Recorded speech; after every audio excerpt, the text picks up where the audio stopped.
Alrighty guys, welcome back. We are back here live here for the VNEA 2019 World Championships. We are broadcasting live at a Ballys hotel, of course in fabulous Las Vegas. Get ready for it guys. It is getting close.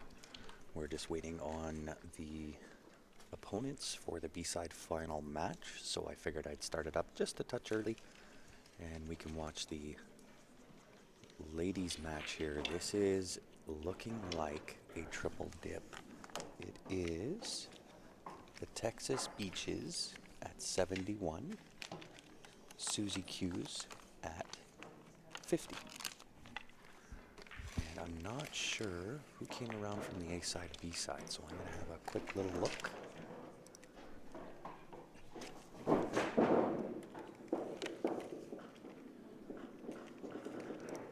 See if I can find their bracket. So it was Texas Beaches that have come around all the way from the seaside. So it is a triple elimination. They have won the first two. This is the third set. And they are up 21 balls with 8 games to play. Thank you, Jim. Much appreciated.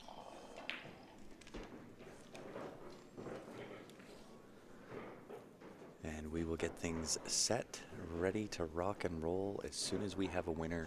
The men's masters teams that we're waiting for the opponent has gone right to the 25th game. It has been a barn burner of a match over there.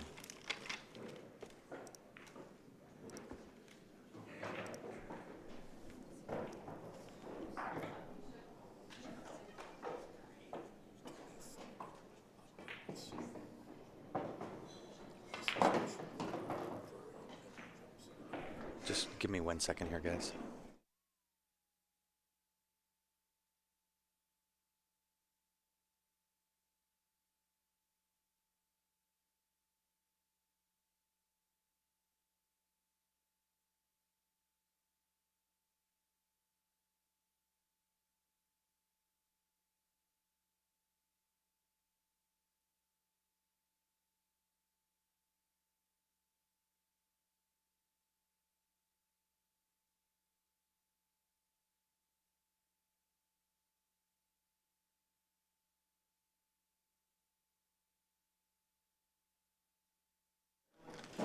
Alright, sorry about that, guys.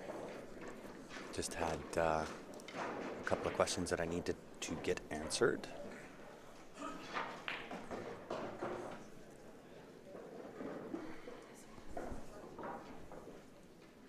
And once again, guys, if you are just tuning in, we are just waiting on an opponent. And as soon as that happens, I do have to give priority to our stream, which is tables 7 and 8. That will be the men's B-side final. And that will be the Machine against either Mixed Nuts or Hard to Kill.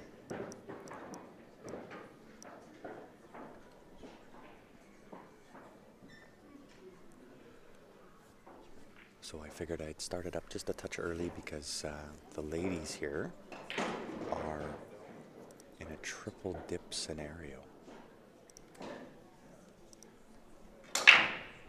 So hopefully my volume is good. Hopefully you guys can hear. Everything should be good.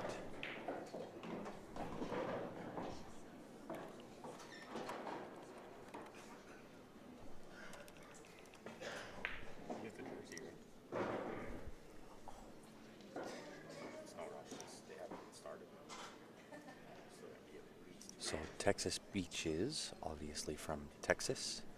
Susie's Q's from Montana.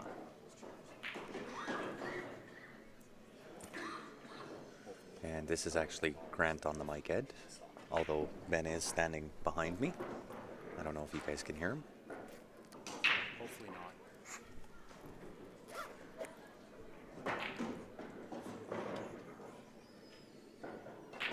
Teresa's saying, hey Ben. Hey, Teresa and Ed. I don't know if you guys hear that, but Ben just whispered, "Hey Ed, hey Teresa."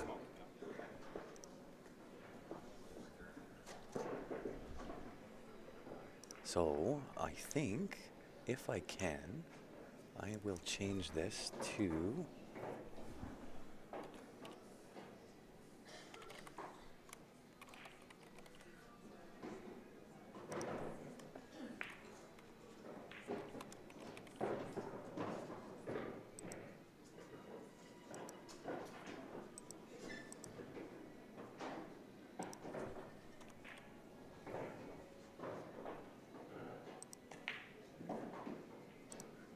then, if I can, I will give you the score updates. So it is 81-56. What's going on, James? How is Hard to Kill doing? It is a hill battle. That is the match that we are waiting for. That is the men's masters team. It is Mixed Nuts, Hard to Kill, battling it out. It is coming down to the hill game. The hill game is being played right now. And as soon as we have a winner, we can get that match up, locked, loaded, ready to go. I'm not going to shut down the stream for that. We're just going to keep it rocking and rolling.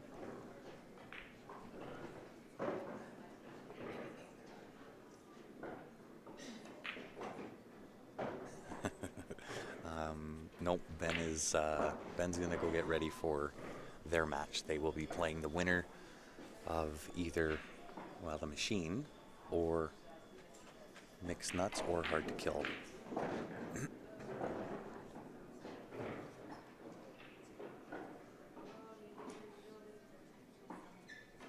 What's going on, Jeff? Thanks for tuning again. St. Edwards. We lost out. We were one and done on the sportsman division. However, we did finish 7th overall, so not a bad showing.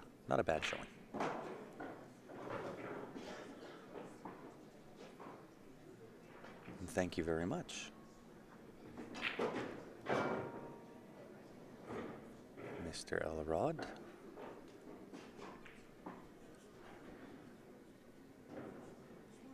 Yeah, me too.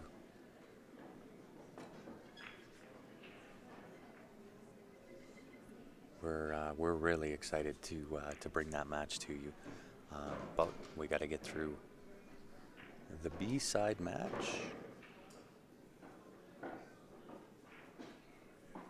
And if you are just tuning in, guys, obviously this is not our normal camera angles. We are using the PTZ to spy on the ladies here.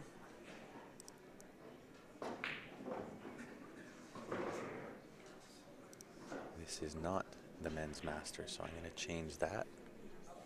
This is women's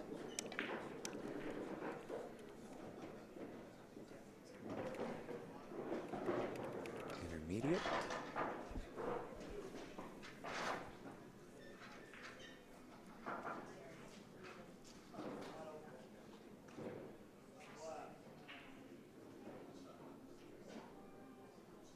Oh, no doubt, Teresa. The match that they played was unbelievable, and we're going to see that again.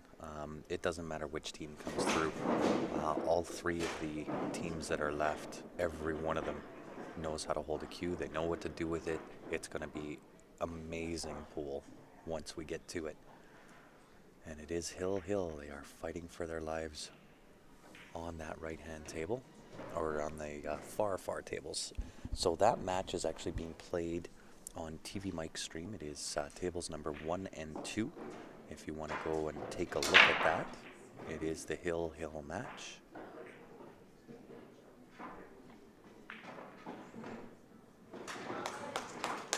No troubles at all, Jerry.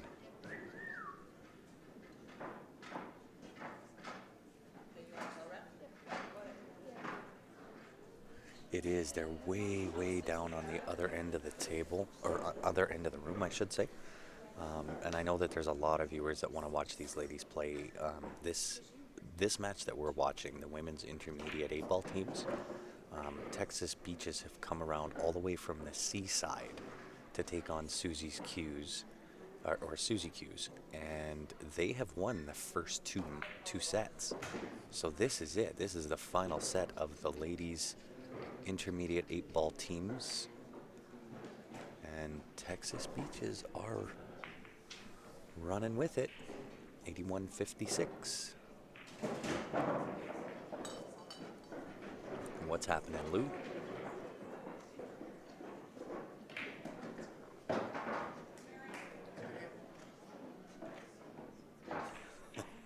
I know exactly what that special present is, too.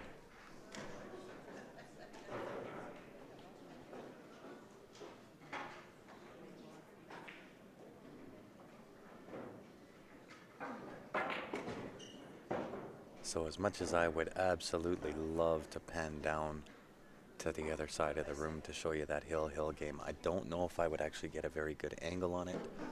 And I know that there's a lot of people tuning in that want to watch this women's intermediate 8-ball teams. However, I will leave it up to you guys. If you want to watch that Hill game, I'll do my best. If not, we'll just leave it here.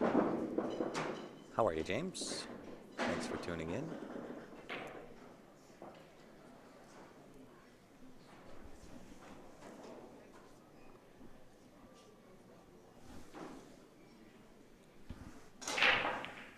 Just update the score here again. And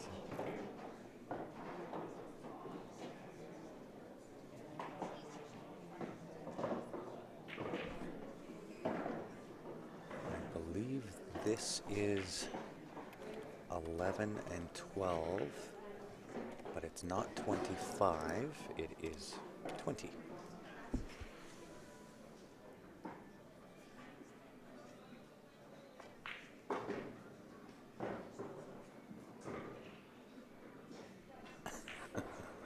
Absolutely, Teresa. I know exactly what you're talking about.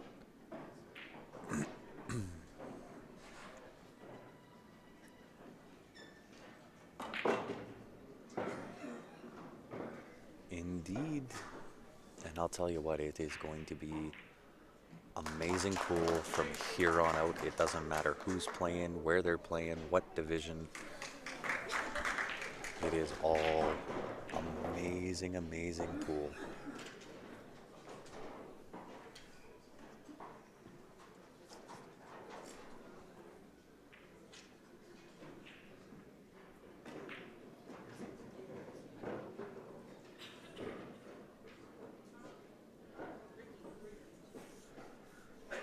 Oh, that'd be cool, Teresa. Absolutely.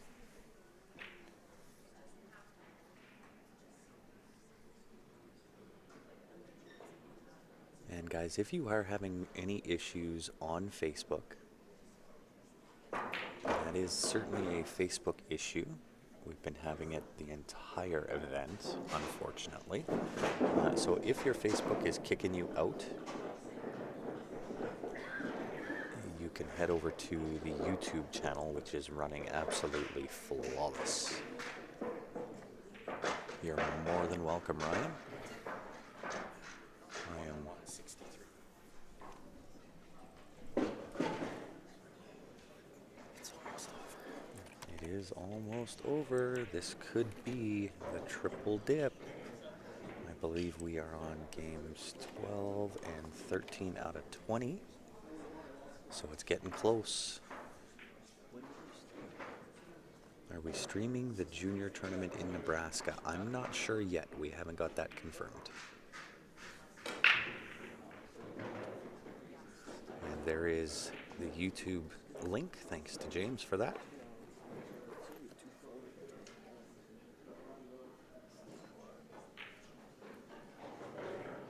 Sounds good, Shirley. I know exactly what you're going to ask. I haven't done it yet. But I will. I promise you, I haven't forgot about it.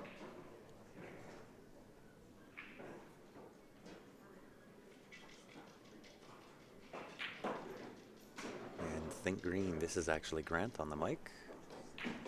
Ben's getting ready to play his match, or warm up for his match.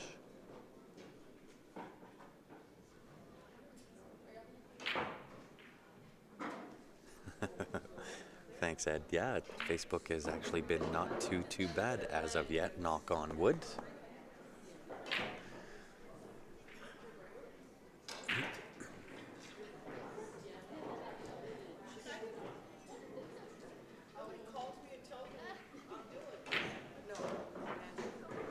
And you can hear the machine warming up. They are getting their arms in check, getting ready for the winner. It can't be taking this long.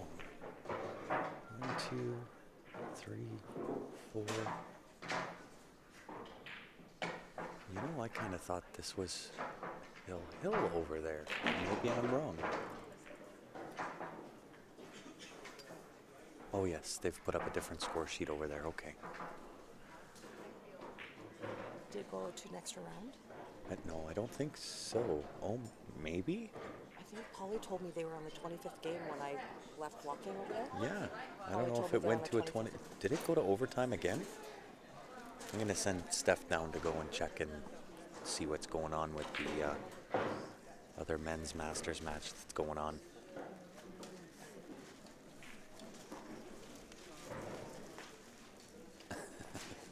Absolutely, Ed. Yeah, I think it is that deep voice that both Ben and I have. And you know what? It's all good. I've been called much worse.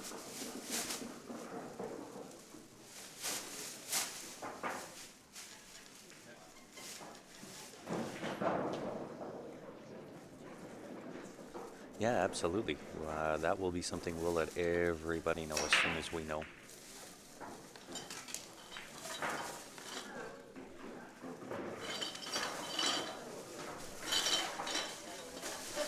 And of course, the hotel staff is in here changing out garbages and rattling bottles around. Why not do that when you've got a triple dip scenario going on? Why not just make all the noise that you can? So Steph's just ran down. She's going to check on the goings on of the men's masters match. We're waiting on the winner of that for the opponent to come and play the machine. The machine won the B side. This team's going to come around from the B side. So when that match happens, whoever comes around, be it mixed nuts or hard to kill, they will have to double dip the machine. So Hard to Kill is on, well, Hard to Kill and Mixed Nuts, they're on their 25th game. And Hard to Kill, who is at the table right now, needs a 10-5 or better to win. 10-6 is a tie. And what's left on the table? Hard to Kill is a couple balls left. But a couple Wow. Very, very tight match.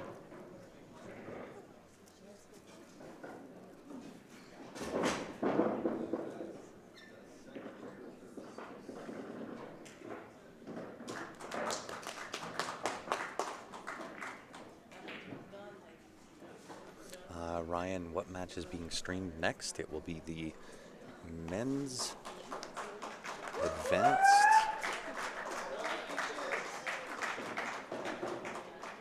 final. That will be the next match. I'm not going to shut down the stream to restart it. We're just going to roll right into that match. We are simply waiting on an opponent. Now, Texas Beach has come around triple dipped for the win. Therefore, I will do my dangdest to get you in tight here. This is the 25th game of Mixed Nuts and Hard to Kill. So I apologize, I can't get quite in there.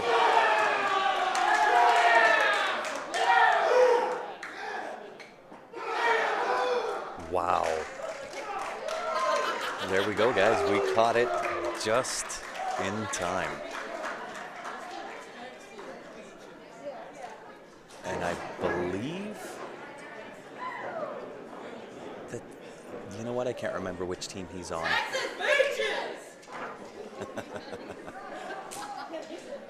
So we do have a winner on that match. Therefore, I want to pan back out here a little bit down. These are your intermediate ladies 8-ball team winners. They came around to triple dip Susie's Q, or Susie Q's. Congratulations, lady. Job well done. Absolutely amazing. You know what, Teresa, I'm not sure which guy jumped up there. I don't know whether he's with Hard to Kill or Mixed Nuts, but we do finally have a winner. Therefore, we will have the Men's Masters B-side final coming at you right away. I'm not going to shut down the stream. We're just going to keep things live, rock and rolling, ready to go. So we'll just kind of pan over here, and I can give you a quick little shot. So there are tables 7 and 8. You've got the machine warming up. They're getting ready for whoever it was that just won over there. Was it Mixed Nuts? Hard to kill. Hard to Kill was the winner. Is this yours?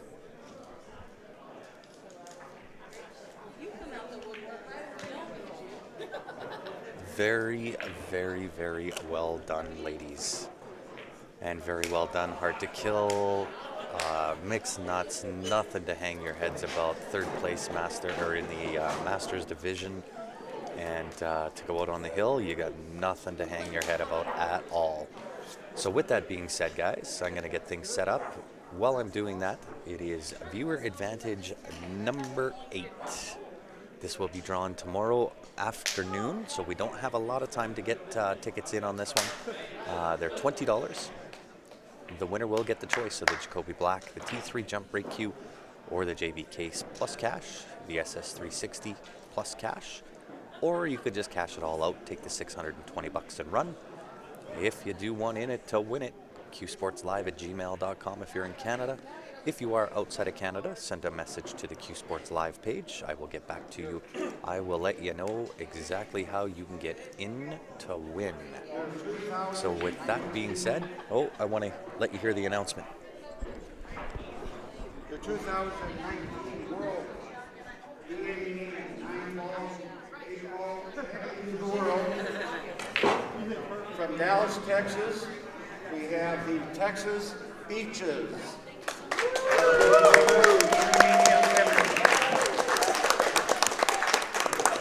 There's also have a nice hand for the runner-up this year from Montana, Susie Q.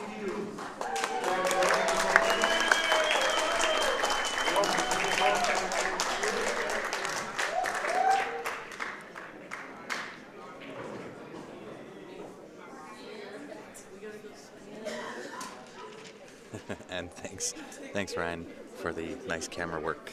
If I sent money in last night, would I be the only one in this drawing, or did you have another already? There's a few for sure. And Ryan, I did send that to your Facebook profile, so you will have to go and accept that message. Hopefully I got the right Ryan. If not, let me know. Send a message to the Q Sports Live page, and I can send you your picture back.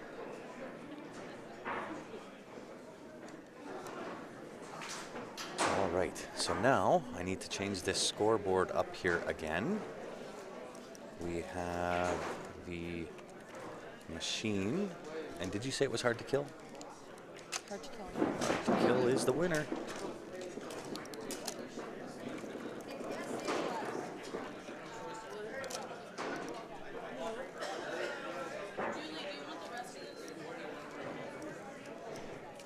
And get ready, guys. This is going to be an absolute barn burner of a match.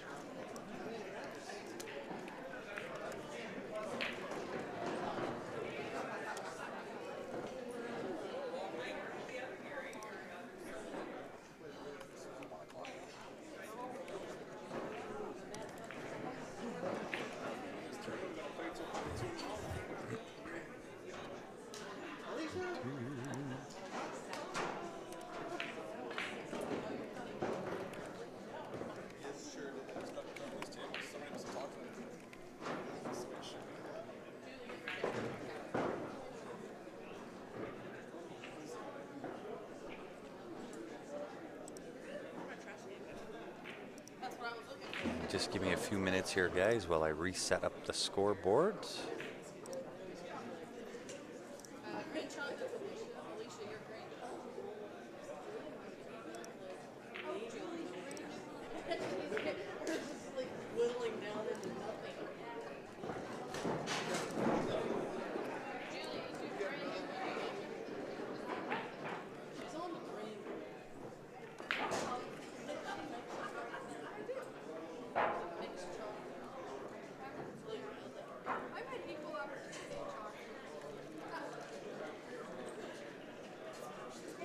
Kind of getting the inside look at how we do all of the things that we do here on Q Sports Live.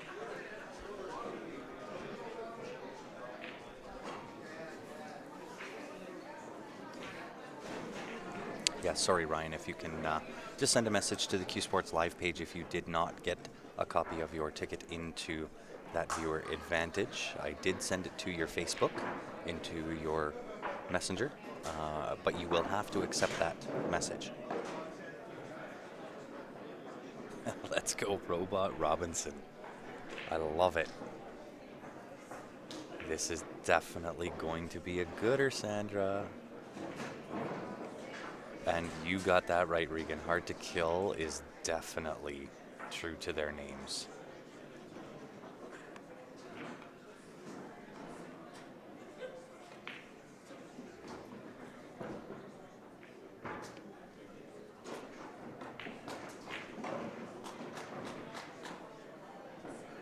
Hey, thanks, Charles. We much appreciate it. You tuned in at the right time, though.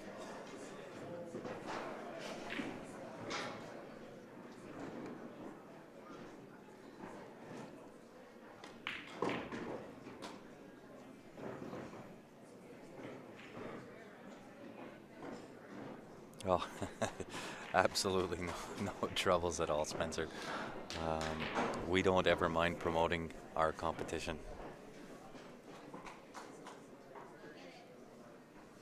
25 possible racks. How many EROs do you predict? That is a really good one, Jay. We'll see how the nerves hold up. Hard to Kill is going to have to double dip the machine in order to win and move on to play Barry's team. So we'll see how the nerves hold up, but I'm going to say that this is going to be fast and furious. There's going to be some amazing pool, lots of amazing shots, lots of amazing runouts. You're not going to want to go far. You're not going to want to miss this. This is going to be a absolute barn burner. And thank you, Jim Morzell. I will get that off to you ASAP. So I'm going to go out on a limb, Jason, and I will say, but you have to track it. I won't be able to track the number, but I'm going to say between the two teams, we're going to have 16 of 25 runouts in the first set. I do know the names of Hard to Kill. James, Adam, Greg, two Gregs, and Tony. However, I'm going to make this disclaimer right now because I tried this in the first match. I am simply going to say that they are from Hard to Kill. With this match here, I'm going to really concentrate more on the commentary than I am about who's at the table. Now, that being said, I know every member of the machine because they are based out of Calgary, so I know them by name. I do not know Hard to Kill by name. And yes, I have their names, but I don't know which name belongs to which guy. Now, I've had somebody try to tell me who was at the table, and then I was calling them the wrong name anyway, and people were getting offended by that. So I'm not going to do that this match. I'm simply going to say Hard to Kill at the table. And Richard, yes, I can absolutely explain how they score. It is the VNEA point system. So when you break, you make a ball. For example, solids or stripe. Each one of those that you make of your grouping is worth 1 point, and the 8 ball is worth 3 points. So the total maximum score that you can score in any game is 10. Your opponent will also get the points for whatever balls they have down as well. The score sheet is going to be on the projector, so we know that Paul, he's playing Tom. Okay, well, I'll try and do that too. So Steph just actually brought up a very good point. Let me see if I can spin you around over here and show you. So for each one of these matches, they have a scorekeeper, and the scorekeeper is going to keep track of not only the score, but who is playing who. It's like a running score sheet. They are pretty much right behind us. So if I can kind of pan down a little bit, you might catch the top of my head. There I am there. So they are literally right to the left of where I'm sitting.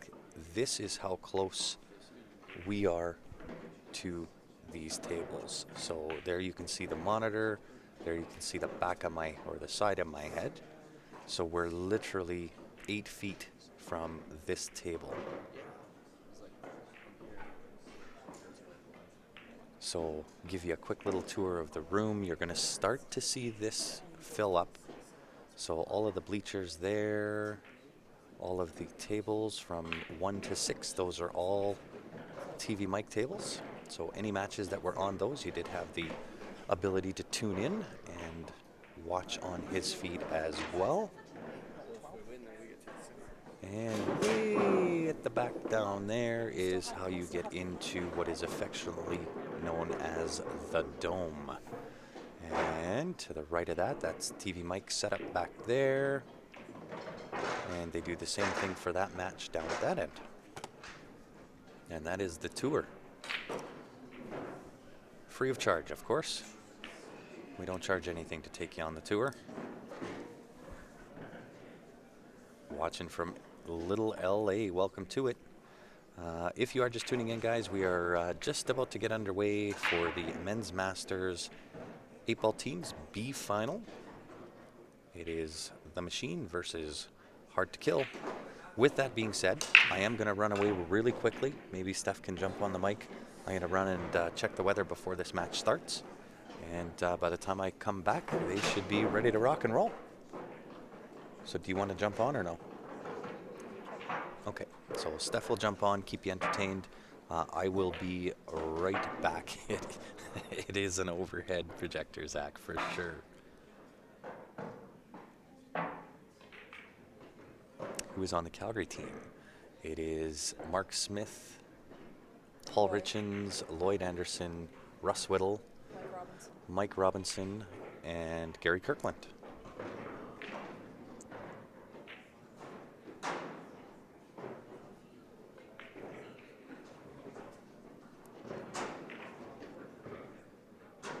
Yeah, right? I haven't seen an old projector since like 1987. Okay, guys, I'm going to leave you in the capable hands of Stephanie Toy. She'll keep you entertained. I'm going to run and have a quick weather check before this match gets started, and we'll get back to it. If you haven't done so already, guys, smash that share button. You're not going to want to miss any of this. If you have any friends that are fans of pool and like to watch good pool, this is going to be a phenomenal match. Share it up.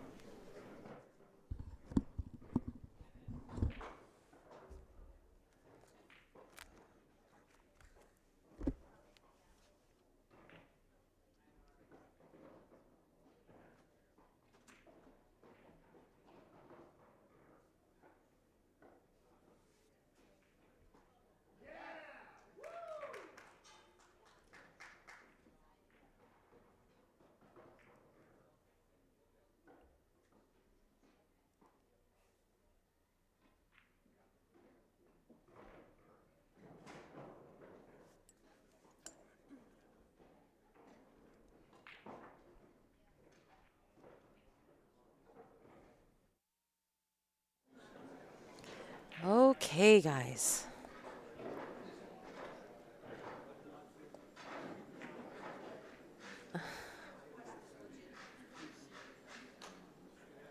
Just catching up on some comments here.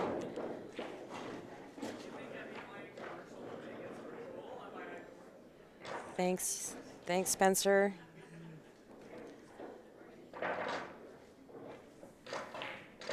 An overhead projector, absolutely. That is, it's old school, but it does the job.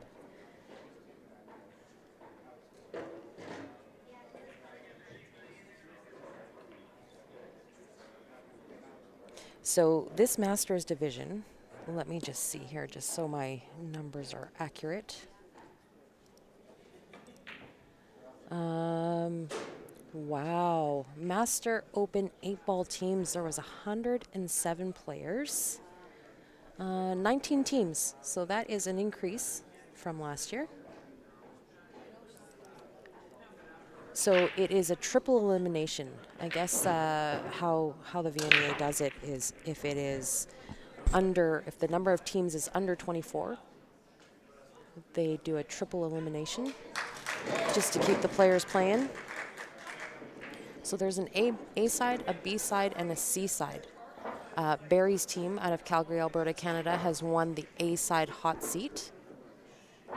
The rest of the teams played it out to a B side winner, who was won by The Machine, also from Calgary, Alberta, Canada.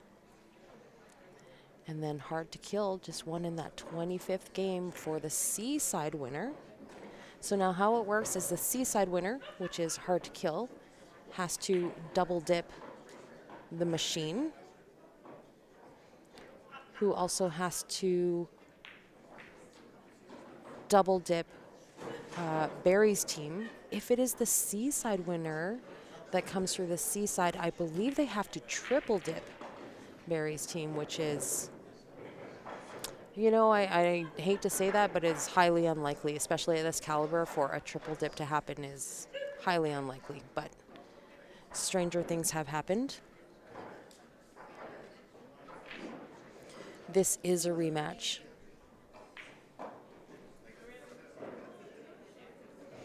If you guys are interested in seeing the draws, they are available for you on CompuSport.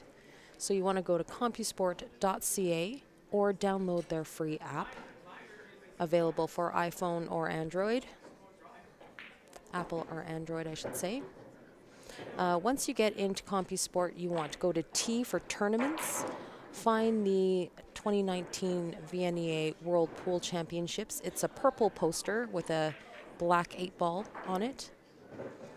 From there, you can search for individuals' names or team names. You can follow along with their progress. It'll give you notifications every time they win or lose a match, if there's a schedule change, if they've moved tables. Or you can also look at the full brackets, so you can follow their track record through the A side or B side, where they move to in the C side. All the payouts are listed there as well, so make sure you keep informed on that. Very handy little program.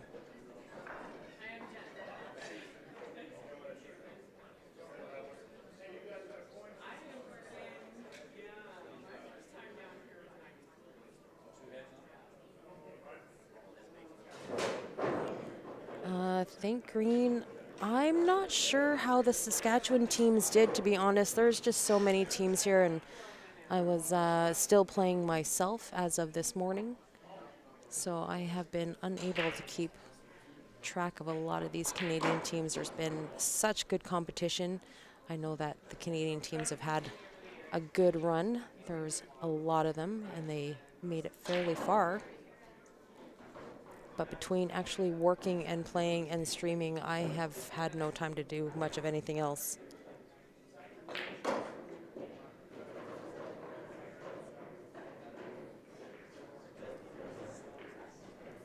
It looks like, guys, we are also still having data outage problems with Facebook, which is very unfortunate. That's where a lot of our viewers like to watch because of the chat. But if it keeps crashing on you, just make sure you flip over to our YouTube stream. We are streaming simultaneously to YouTube and following along with the chat. It is a much more reliable stream to watch. The picture is better and slightly less delay, so all around YouTube is the winner. All right, Sandra, our ladies did win the Masters this morning. Of course, I am very interested in their progress. They had to be triple dipped as well, I believe. but just made it through the first set. So congratulations to stay down. A couple of a comeback tour for that team. Bev and Joanne Ashton have not played this event for a number of years just because they were ranked too high. They were on the Pro Tour list for a number of years. The committee had decided that list was not very accurate, because how you get on that Pro Tour list is you have to go to particular tournaments. Oh, yep. Sorry, one of the players asking me for chalk. Don't yell, because that'll kill my ears. But you do have to play a certain tour or travel to certain tournaments in order to gather points. And just because you go to these tournaments does not necessarily mean you have earned a spot on the list. Just because Allison Fisher didn't play at these particular tournaments and didn't accumulate the points doesn't mean that she isn't a better player. So they have reevaluated those lists. We've had quite a few comeback players this year. I cannot even fathom guessing a number of championships and titles in this room. I would say a safe number would be probably 20 to 30 championships per team. I know I was talking to one of the Masters teams who is probably mediocre. They're like an average Masters team. They were not high end, not low end. But just on their team alone, they had over 20 championships. Whether they be state championships or VNEA championships, they had, just between two of them, they had 15 Charlies sitting on their trophy wall. So thank you, James, giving me props for doing 3 jobs this week. It's not easy. I'll tell you, the days are long. The hours are maxed out. First ones to get into the room, last ones to leave. I'm trying to juggle tasks in between, making sure that the teams are taken care of. Everybody's supposed to be where they belong. But on the upside, I haven't really had a whole lot of time to burn through my wallet. So not a whole lot of gambling this week, not a whole lot of shopping. So that is a good thing. Right, Barb. Tasha hasn't played in 15 years, so played absolutely fantastic. Barb made a comeback, Bev and Joanne made a comeback. Tasha also was on a pool hiatus for a little while.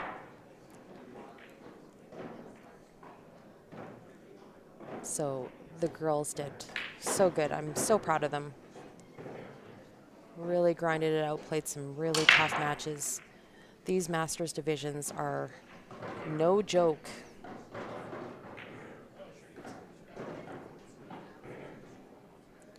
Thank you, guys.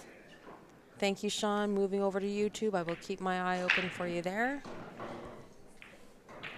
This is, I believe, the 3rd time that Hard to Kill has matched up with Machine. All 3 of them have been phenomenal matches.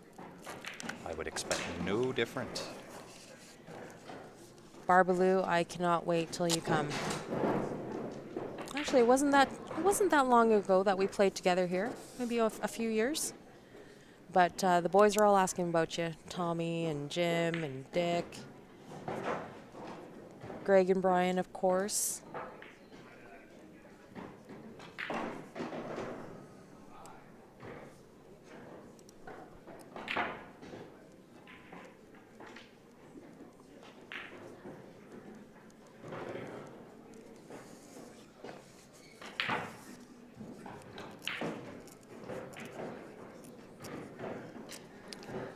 Bev and Joanne, they do like to play.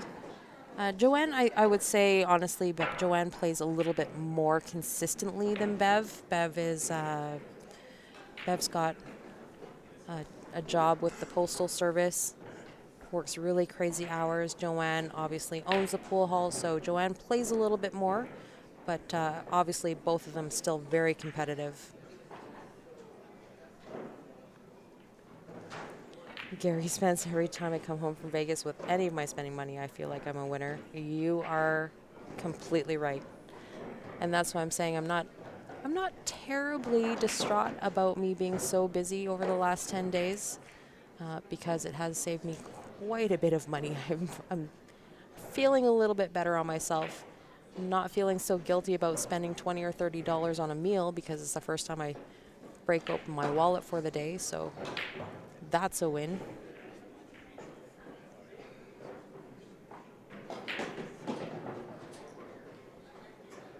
Van says, I don't know what they're paying you, but it's not enough. I love that.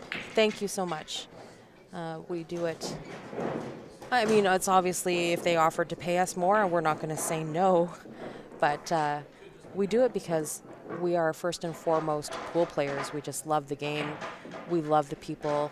I've said so many times on this stream that I've met so many lifetime friends throughout this game that I couldn't imagine me doing anything else. This is one of my favorite tournaments to come to every year. I see so many familiar faces and so many great people here. It's just so fun to come to. It's like a long-lost family that you get to see once a year. Yeah, so first and foremost, we are pool players. We love the game, but we love the players, the people. We've met, like I said, so many friends through this game that we just want to see it grow. So this actually started as a hobby, making $0. I don't know if we could do this same production on $0. It does, there are definitely expenses, but the majority of the reward is reading comments like that, you know, the props from the viewers, hoping that we can teach you something a little along the way, keep you in touch with your favorite players or your teams, help you root, maybe get you out of retirement, hopefully get you a little itchy to get back into the game, practice a little harder, support your pool halls. This is what keeps our game alive, guys. So get out to your pool halls, pay for a couple of hours, order a drink or two or a meal.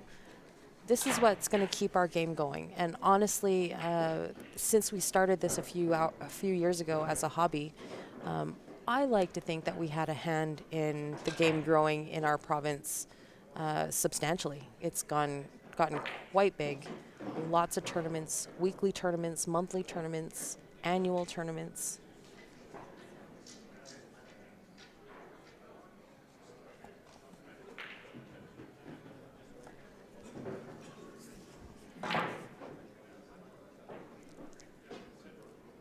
So we do appreciate those kind of comments, guys. Like I said previously, if you are enjoying the stream, please follow the page. Facebook, YouTube, subscribe, turn your notifications on. Every time we go live, you'll get a notification. If you have a couple of minutes, we would surely appreciate a few kind words being sent to the VNEA. They do have a Facebook page.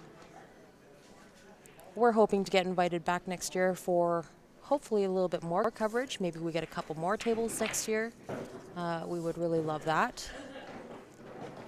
So a few kind words sent their way will go very, very far. We would definitely appreciate that.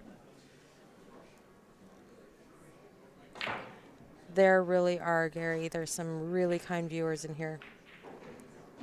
Hard to kill. Staying true to their team name. Definitely not giving up. These guys have grinded so hard. I've seen them play a couple of 25th game matches. It looks like they're giving each other props, shaking hands, wishing each other good shooting. Moderate luck to both teams.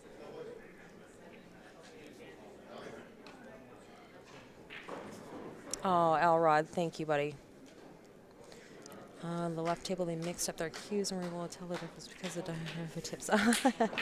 Yeah, these guys have been playing pool for a long time. They know exactly whose equipment is whose. Looks like we are just about to get underway. Well, that's what I just said. They're shaking hands, getting themselves situated here.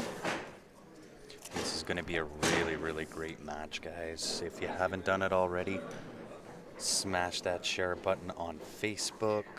Share the YouTube to your personal pages. Anybody that you know that is a fan of pool, they are going to want to watch it. You're not going to want to miss it, that's for sure. Here we go. Okay. Ding, ding. I believe. Do I see a pen going? I think they've already filled out the score sheet. They have. They've high-fived.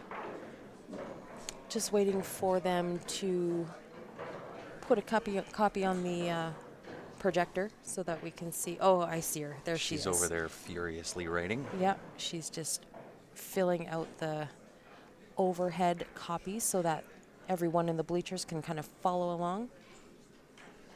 Absolutely, Ken. This is B-side final. It was the machine going around on the B side. They won the B side. Hard to Kill came around from the C side. This is a triple elimination event. So Hard to Kill, if they want to move forward to take on Barry's team, they're going to have to double dip the machine. Yes, thank you, Patrick. I'm always down for a free sandwich. The guys treat me good. I ride their coattails on some of these tournaments, so it's pretty good. Yeah, Barry's team is waiting for the winner of this match. Yeah, So if they're A-side hot seat. Yes, if you look at CompuSport, it was originally scheduled for 3 o'clock. However, the C side matches took a long time. Nobody wanted to give up not one single inch.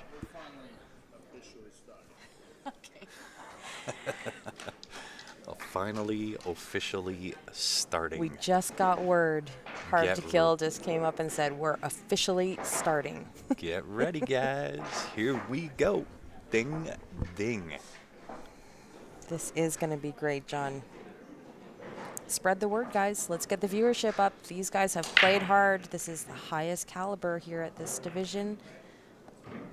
Hard to Kill, obviously from Colorado. And it looks like they won the flip, so they are the home team. They will be breaking first. That's right. So it is Hard to Kill at the table on both tables. First one has been broken. We are underway.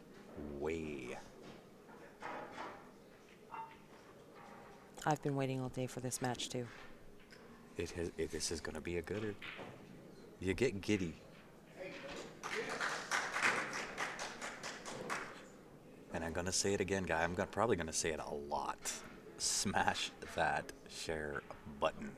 Yeah, these guys have played all year just So- to qualify to come to this tournament. Hard to Kill finished playing at 3 a.m. this morning and have been battling back since 9 a.m.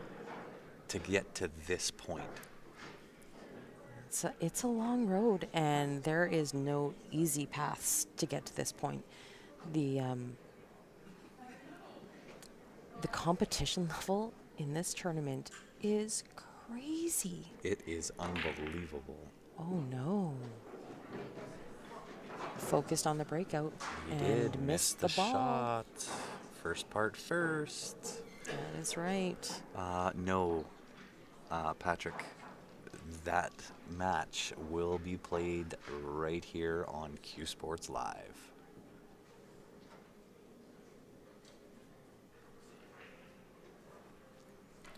So Russ Whittle at the table on the right for the machine. It is Hard to Kill at the table on the left. And I think Russ is shooting low ball here. He's probably going to want to get right on this 5-ball or 3-ball right away. Those are his big trouble. Tries for the breakout right away. Does he get the 1? Oh, gets to the 2. Was trying to get there. He was actually trying to break out that 5-6. Yeah, I think he was too. But good news, bad news. He's on this 2, but he's going to be going into that 13, which is going to hinder his shape for the next ball. So he's obviously very cognizant of that. How is he going to get back up to minimum center table? I think and it depends on the little touch angle he has. If he can draw directly into that 13, double kiss and pump back out again, but again, that's really going to depend on the angle he has. If he goes forward off the right-hand side of 13, he's going to have to pump that thing in there because he's going to have to get beyond the 1 ball. He's got to actually push through that 1 ball to get onto the 3.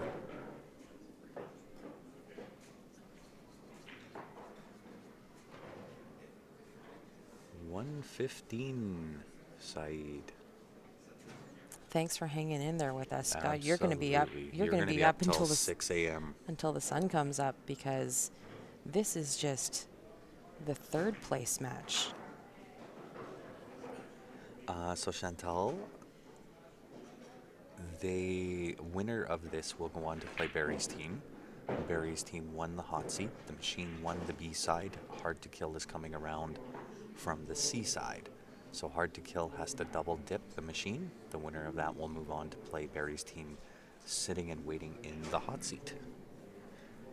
And there is the daughter of the one and only Barry Hui. Yes. Guess whose jersey made the trip with us, Chantal? We brought it. Oh, it gives me goosebumps. The boys will tell you.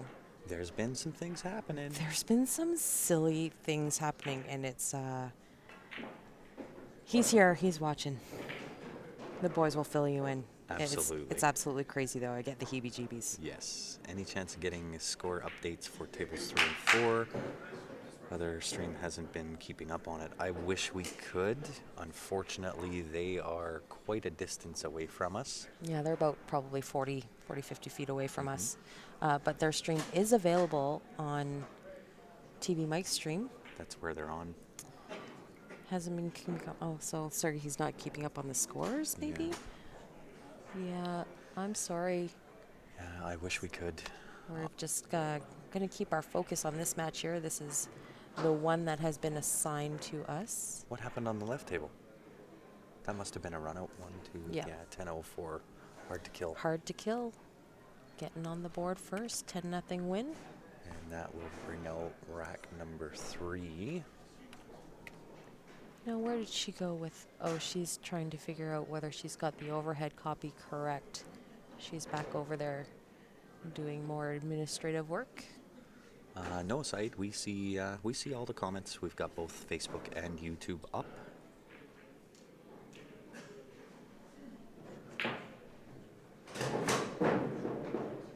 Thank you, John. John's going to host a watch party on Facebook. Thank you guys for getting the links out there. Thank you, James. Absolutely. John is having a watch party. He just said that. I did.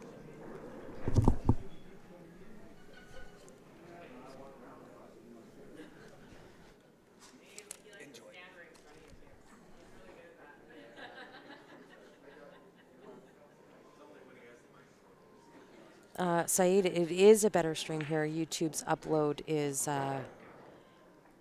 much broader, bigger than Facebook's. This is what YouTube is for. So the upload capacity is much better. It's much better quality.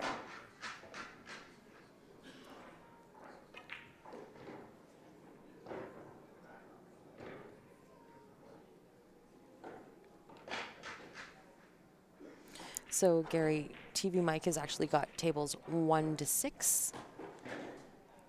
And we've got tables 7 and 8. This is our first attempt here at the VNEA, so hoping, like I said, to get invited back for next year.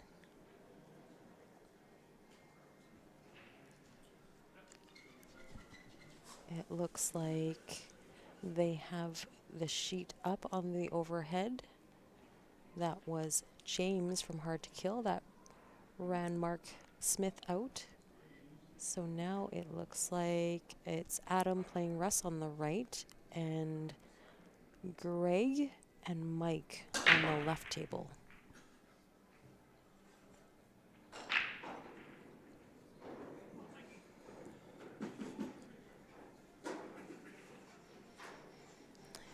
Yeah, and you know what? Honestly, commentating over 6 tables is definitely going to be tough. It doesn't matter who you are, unless you have 3 setups with 3 sets of commentators, it's going to be pretty tough. We would actually have to go and check with the teams as to what the scores are to just keep updated. It's gonna be tough to keep your eye on 6 tables simultaneously. Whoa, ball. Russ just trying to put the brakes on that cue ball for the 3. He's got a tough one here. He's got to work something out on that 4 ball, develop some sort of shape to either take it to the top right pocket or move it out of there, but I think the chances are better to get to the top left to shoot it into the right pocket there.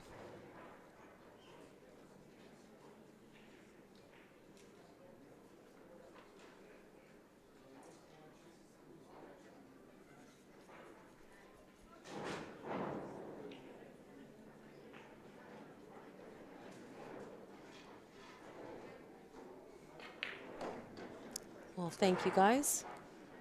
Like I said, trying to get back here for next year, so if you have a minute, send the VNEA your feedback. I'm sure they'd like to hear it. They're always, I actually just came out of a charter meeting, and they're looking for a lot of ways to make improvements for next year. Next year is going to be their 40th annual, so hoping to make some bigger, better changes for everybody. Feedback is very important.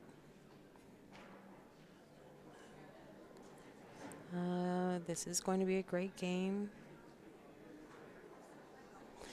ERO, a Canadian thing? I don't know. I'm Canadian. It's just always what we've called it. ERO is an 8-ball run out, is what it stands for. I think an ERO is pretty typical across the board. I know that they use it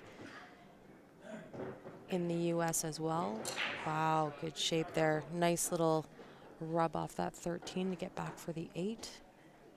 This is going to be a 10-2 win for the machine.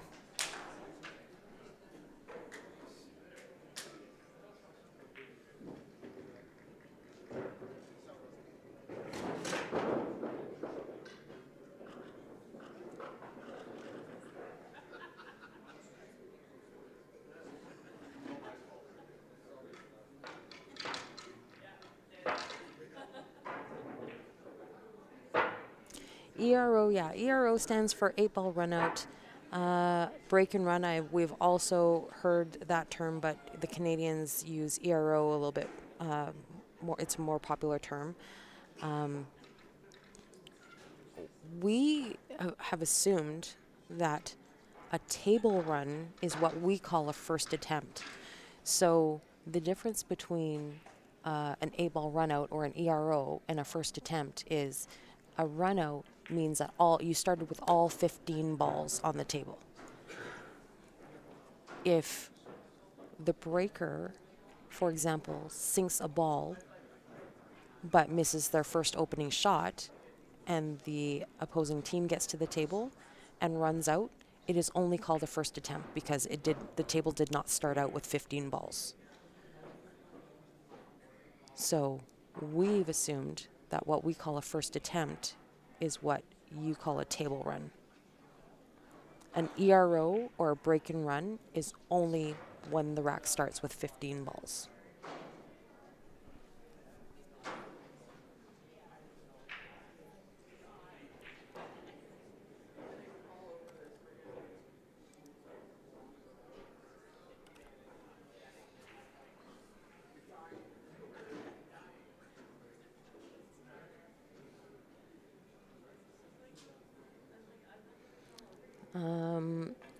backdoor run out is what we would call the situation where your opponent isn't supposed to get back to the table, and you let them run out. You're running out. You run out 3 or 4 balls, you miss, and your opponent gets to the table and runs out 6 or 7 of their balls. That's a backdoor because you've let them in through the back door.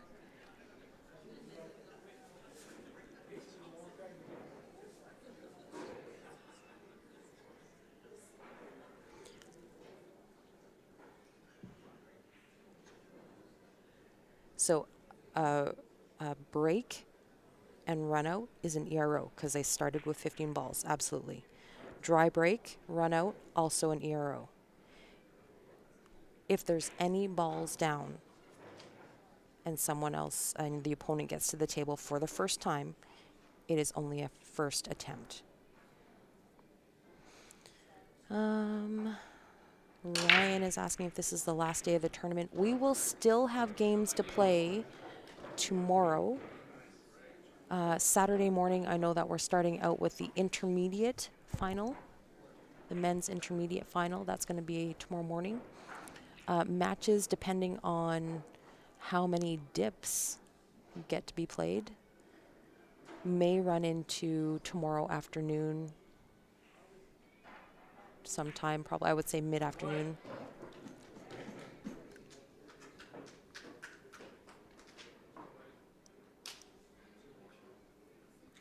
You heard, Said heard that Eric had action with Oliver. Did they play another set or just the one? I believe he had action with Alex Olinger. And it was one set that Eric was not victorious in getting.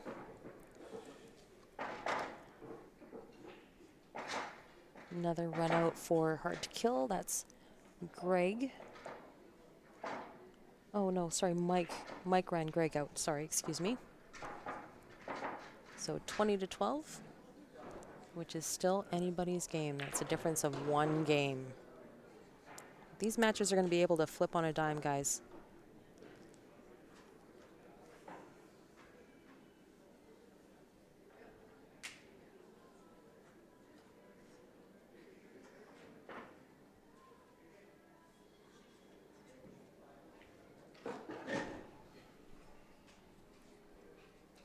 So Tony playing Paul Richens on the right table. Tony at the table, claiming high ball. And this is... Oh, sorry, Tony on the left. Sorry, guys. It is Greg on the right.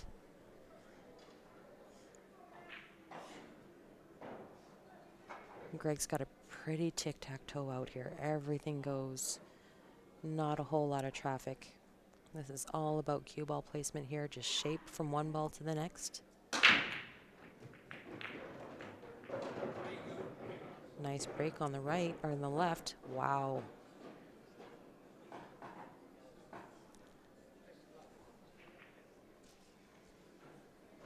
Yes, that is Tony on the left in the blue.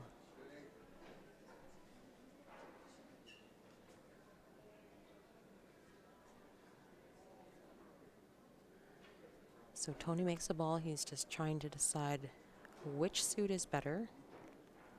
I think I happen to like low ball.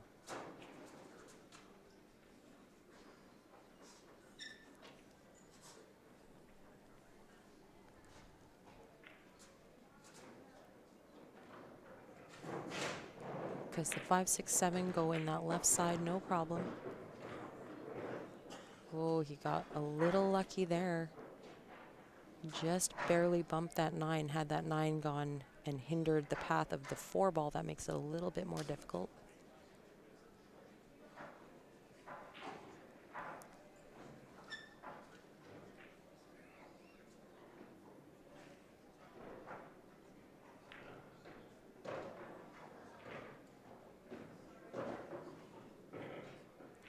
Tony's just going to pick off these low balls into that left side one by one.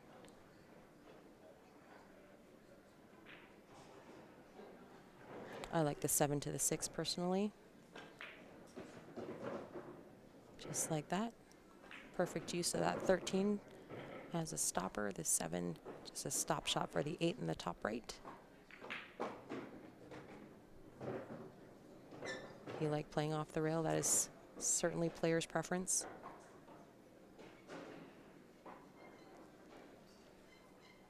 Just taking an extra couple of seconds here on this 8 ball. Don't want to do all that hard work and then miss this ball. Great out. That is a 10-1.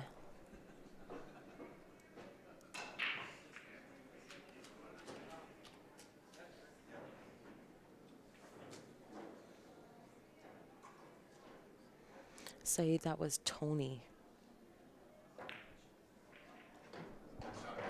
I think his last name is Piazza.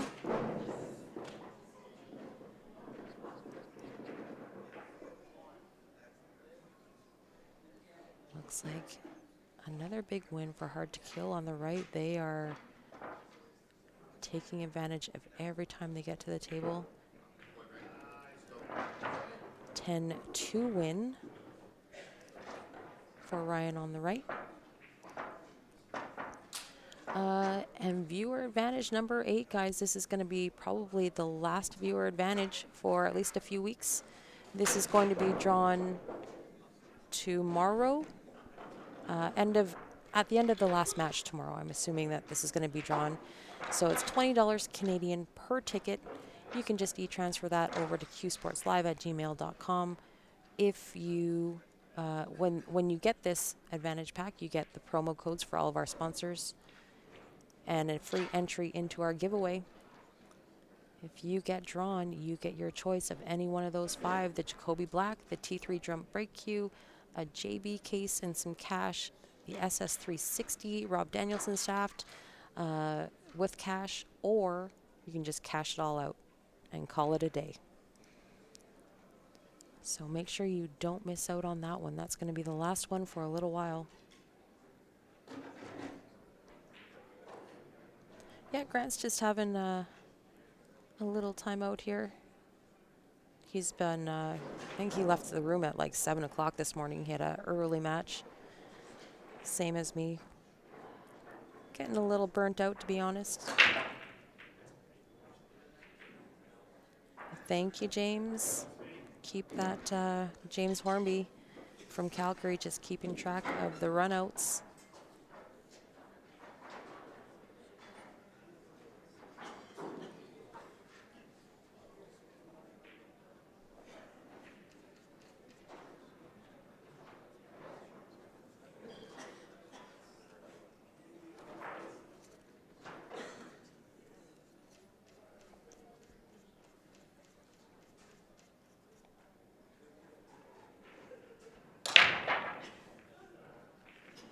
Mike Robinson with a big break on the right. I don't hear anything rolling. I think that's a dry break. This one may hurt slightly.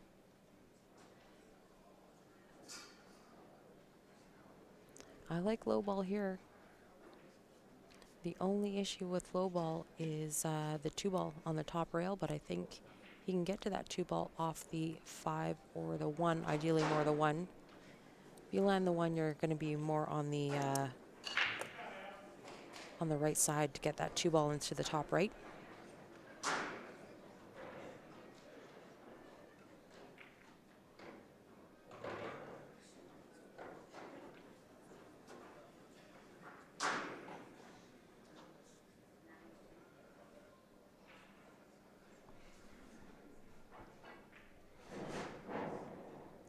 This is James at the right table. Looks like Mark Smith on the table on the left for the machine. So Mark trying to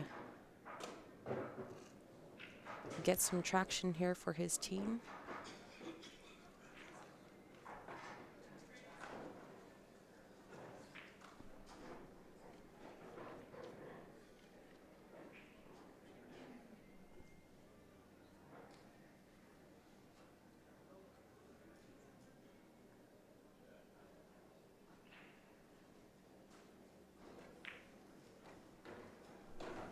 Nice work just to pick that 3 off. That was one of his concerns. So now he can take this 7.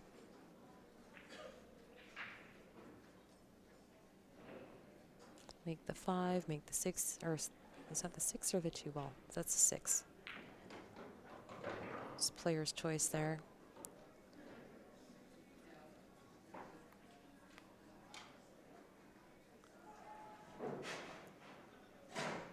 This is my main concern here. I want shape on this 1 ball to lead me to that 2. 2 balls in a tricky little spot.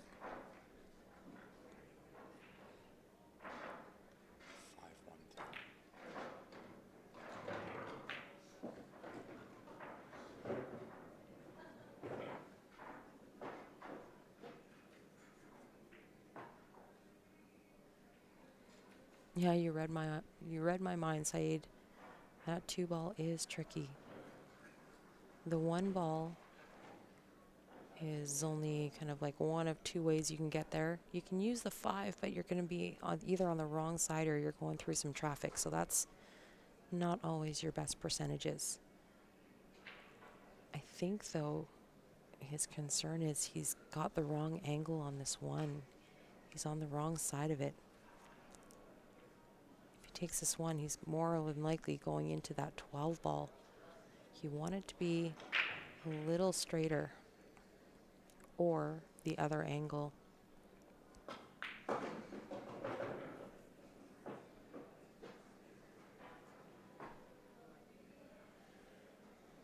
He's got to pick that window between the rail and the 15 ball.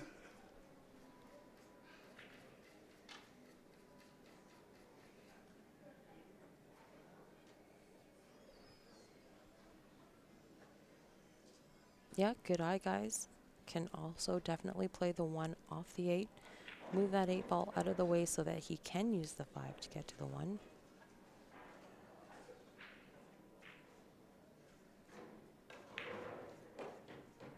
Oh, wow, that was pretty good. Does he have it? He may have it rail first if he can't see the whole ball.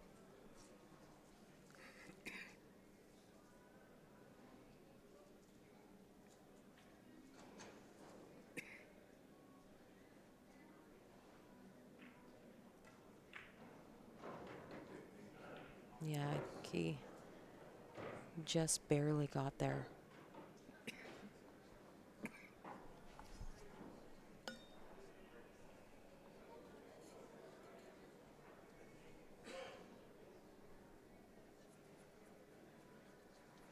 So now he's got this 1 ball to the side. It's a slight cut. He just wants to come just to the left-hand side of the table, just past that 9 so that he still sees the 8. Strokes it really good off the bottom rail. Perfect shape on that 8. Couldn't have asked for a nicer, more perfectly weighted shot.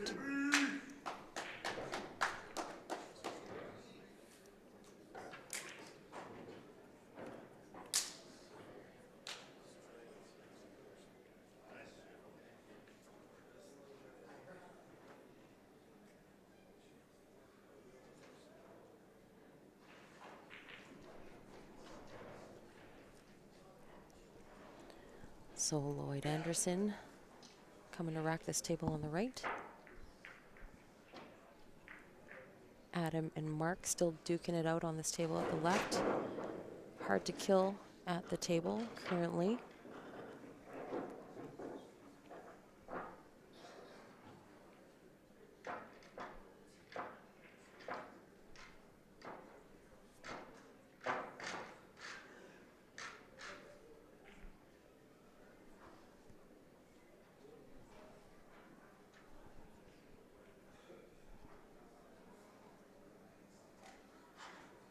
No, I'm sorry, that is Mark Smith at the table on the left. Sorry guys, I'm looking at the screen and everybody on the screen is headless. So I have to go by ensembles. And it's Mark Smith on the left, looking to get out on this table for a win for the machine.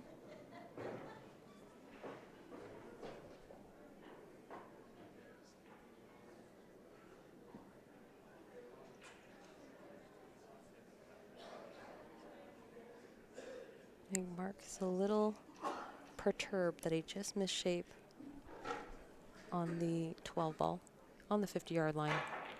Had he stopped a little bit shorter, he's got it to the bottom right corner. A little bit further, he's got it nice and easy in the side. But I think he's still okay here. This 12 ball still cuts into the right side.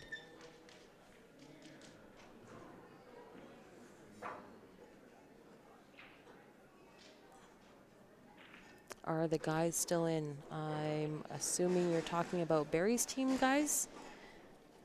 If that is so, they are still in. They are in the hot seat, the A side hot seat. This Masters division had 19 teams in it. I believe the magic number is 24. So anything less than 24 teams, they do a triple elimination. An A side, a B side, and a C side. Oh, I hear something rolling. Lloyd must have made a ball.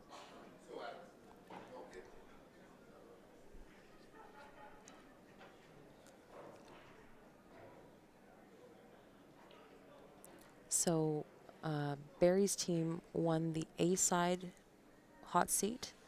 I believe that was Wednesday.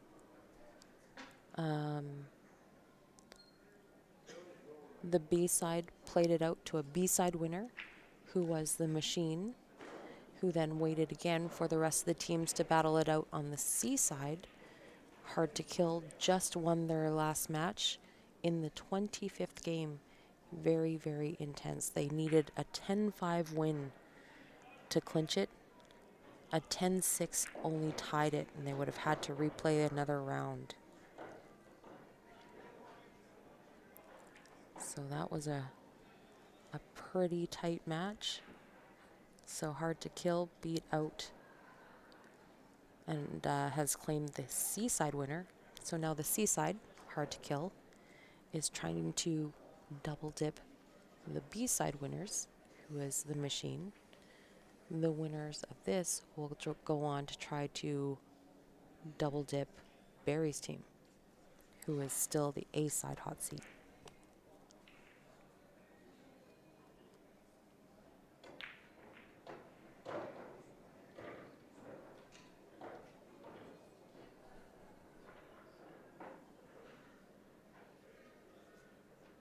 You're going to see lots of grayed outs, Robert. There will be no shortages of good runouts during this stream, probably for the rest of the day. This is live. Robert Martinez, Dean Dunning, thank you. Dean Ben did not win the singles. Actually, the highest finish for that team in the singles was Stephen Holem, who got third.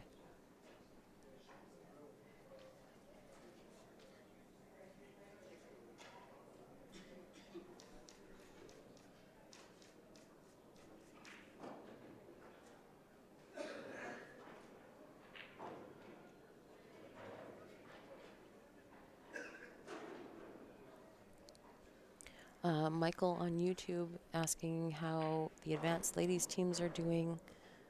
I feel like we just watched the finish of the intermediate teams, and that was won by Texas Beaches. Texas Beaches won the ladies intermediate 8-ball. If you're asking about the Masters division, Stay Down, who is a Calgary team, that was Tasha Thomas, Joanne and Bev Ashton, and April Bedard. They took down the ladies Masters division early this morning. That was only one set.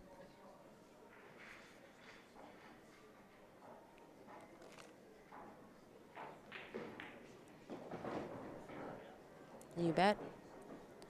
Guys, just a reminder, all the information that you need to know is available on CompuSport. You want to go to compusport.ca or download their free app. Go to T for tournaments.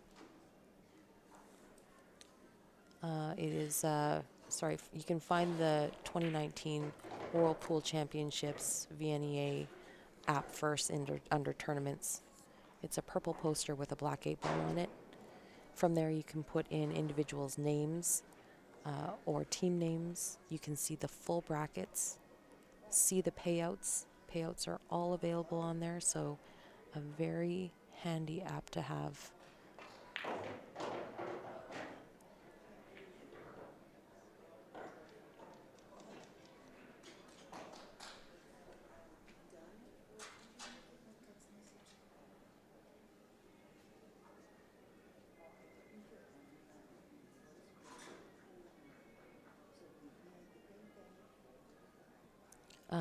Grant is not in, so he lost his match this morning, the same as me. Oh, actually, maybe he went one more further.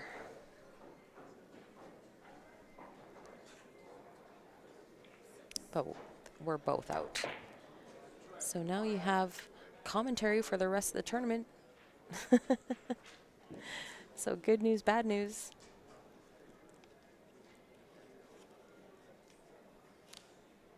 One, two, three, four, five, six, seven. 10-0 win for Lloyd on the right.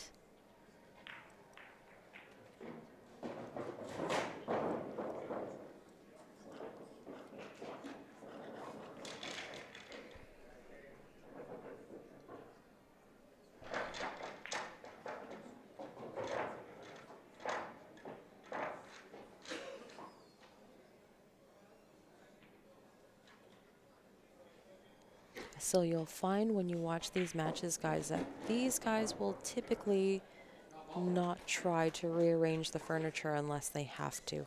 Absolutely have to.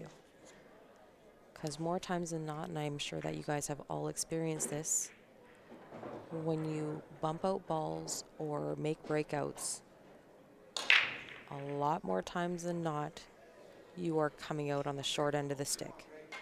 So if the ball goes, oh my goodness, that one ball just wiped his feet, almost did not drop for a hard to kill on the left. But like I was saying, more times than not, you come out on the short side of the stick of that shape when you break out a ball. So you'll find that more times than not, if the ball goes to a pocket, these guys will just play shape to get that ball to the pocket it goes into. They will do the best that they can to not go into it and have to cross their fingers for shape.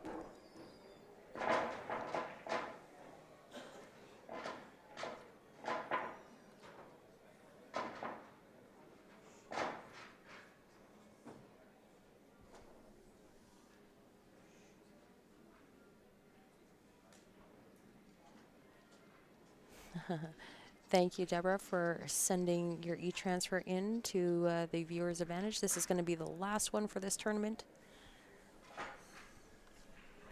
That will be drawn at the end of the last stream tomorrow. If you guys are interested in getting one of those tickets,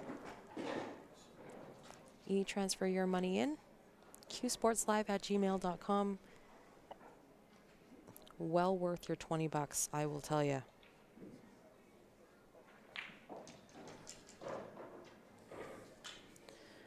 Let's see. Come on, Greg. Looks like we got some Hard to Kill fans on Facebook. Thank you, Gay James. It's Rats 9 and 10 right now. Russ making a ball on the break. Team cheering him on. Russ has been complaining about his ability to get a ball on the break this week. Kelly on Facebook also asking if diamonds or valleys are preferred in Canada. I think it depends on the player. That is definitely going to depend on the caliber of the player. I think that higher end players prefer the diamond because they are tighter pockets. They bounce a little truer. Higher end players like the Samoa's cloth. Players that are, slightly lower end, don't take it too seriously or just learning, will prefer the valleys because they are a little bit more generous and accepting of taking the ball. Diamond tables are a little bit tougher to find anywhere you go because they are a little bit more expensive.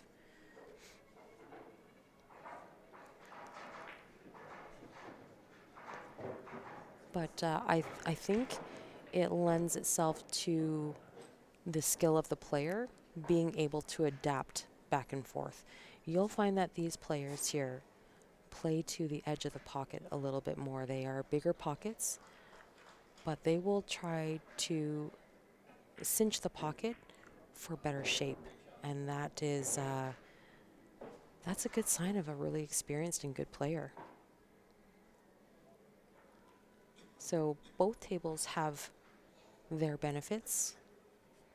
It's just obviously player's preference, whether you choose to shoot with, a Jacoby or a Predator versus a Mucci versus a custom cue. It's all preference. They all have their deeming qualities.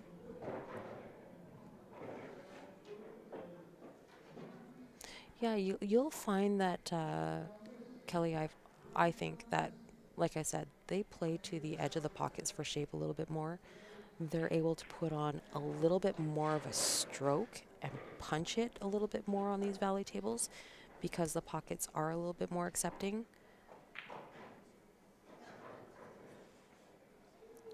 It's a different, you definitely need to know your equipment in order to do the shots that some of these guys do. Dean Dunning, we are streaming live and simultaneously to YouTube. So we've been having Facebook problems all week. That is a data outage problem through Facebook. Has nothing to do with our connection or us at all. They've put out a report. It is a worldwide data outage issue. They are trying to fix, but we are streaming to YouTube and following along with the comments there. Much better picture.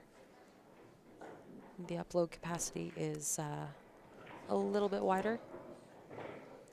So better picture and a little less lag, so less delay.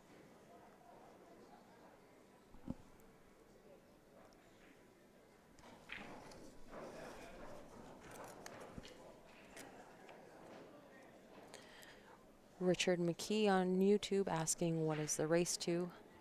How many games are in a match? So on the right of the teams and the score there, you'll see the 8 and 9 out of 25, which should read 9 and 10 out of 25. The maximum number of games is 25. We're using the 10-point system here. And once it becomes mathematically impossible for the other team to catch up, the match is over. But only a maximum of 25 games. Nice run out here by Russ on the left.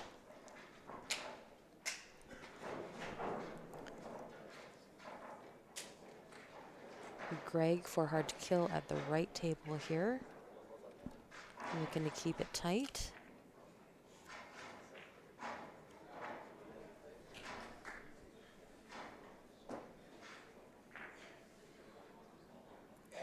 You got it, Jonathan. So Jonathan's just stating what I've said lots of times on this stream.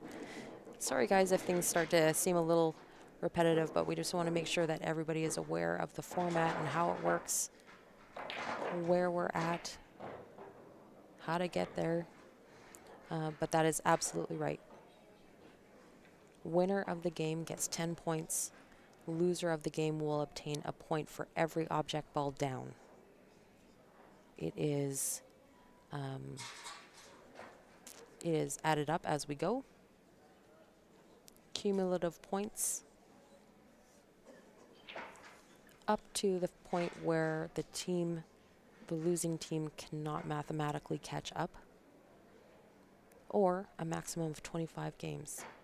So team with the most points at the end of 25 games is deemed the winner.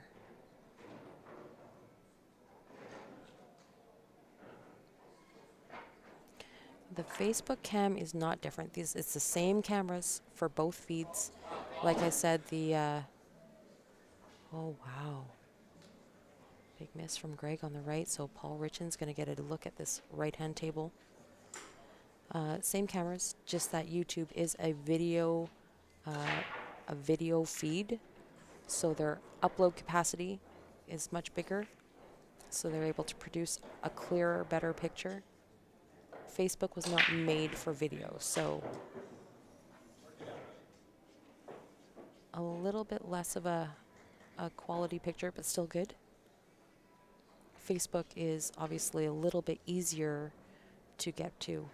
So everybody's, when they're scrolling through Facebook and they see it, they just got to hit play. That's it. That's all. YouTube, you actually have to go into the program and do a search and find it, but a better picture overall and less delay.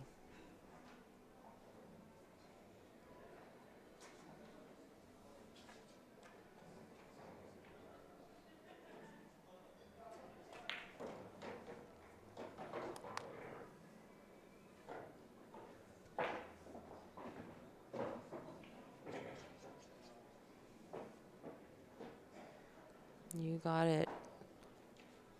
Pomodoro. Russ is a smooth operator. He definitely is. I'm very familiar with Russ's game ability. He is one of our hometown shooters. We get to watch him play quite a bit, and he is very well known for how smooth of a shooter he is. He makes it look very effortless.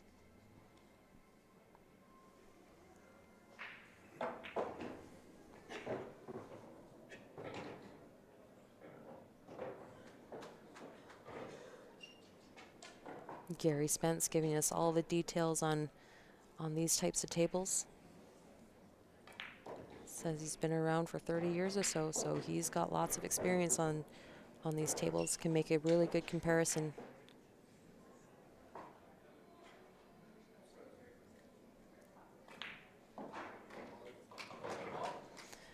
So Paul getting what we call the back door there. Greg let him in on the backside. Made a mistake, and Paul made him pay for it.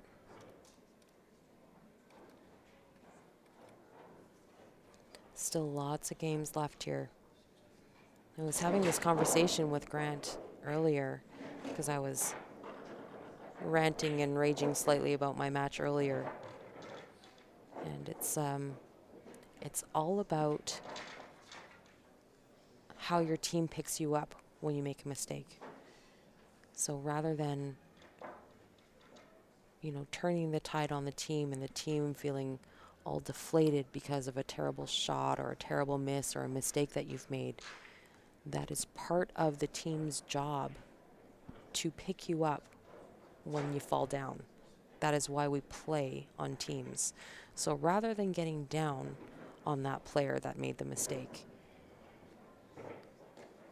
do your best to give them confidence in that you've got their back. That is part of being on a great team. That's the difference, I think, between being on a good team and being on a great team.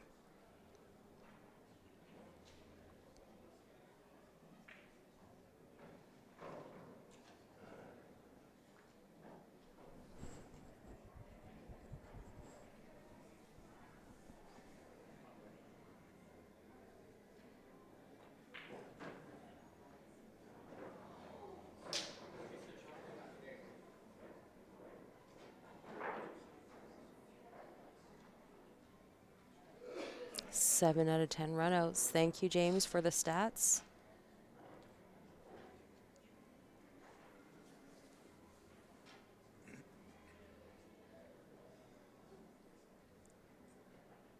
John on Facebook just asking if this is the third time that they've played, and he is correct. Machine, actually, out of the main bracket, I believe it was the Machine that put Hard to Kill on the B side. They got put to the B side. The Machine got put to the B side by Mixed Nuts a little bit later in the bracket. They ended up playing on the B side. Machine put Hard to Kill on the C side and ended up winning the B side match. So this is the third match these guys have come up and played together. That's a nice little shape shot on the left. That is Adam playing Mike. Adam from Hard to Kill. 12 ball in the side. I think that he just wants to roll up here to make this 8 in the bottom left. I don't think it goes by that 2 ball. So he just wants to roll forward slightly. That's perfect. Great shot. 2, 4, 6, 10-1 win for Adam. Hard to Kill on the left.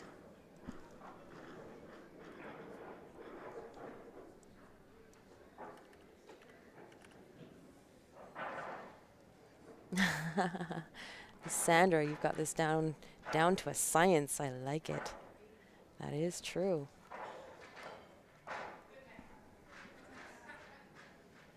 Those numbers do count, guys, so make sure you are sharing that stream. Preferably share the YouTube link since Facebook is having so many problems this week.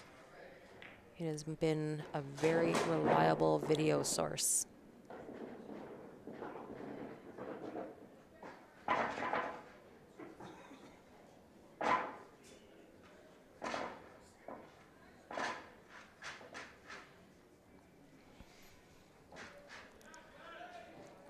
Saeed, I believe because it's a triple elimination bracket that that Barry's team will have to be triple dipped.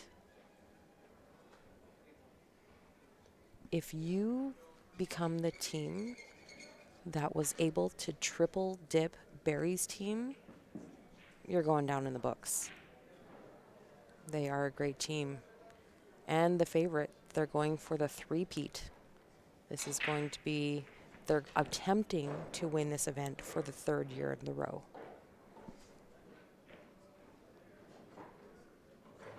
I just think at this caliber, being able to triple dip one of these amazing teams is going to be a feat. No easy task for sure.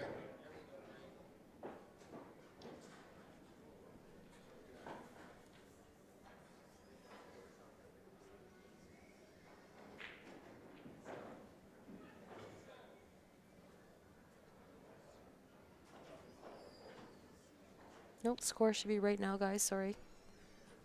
I think we got it.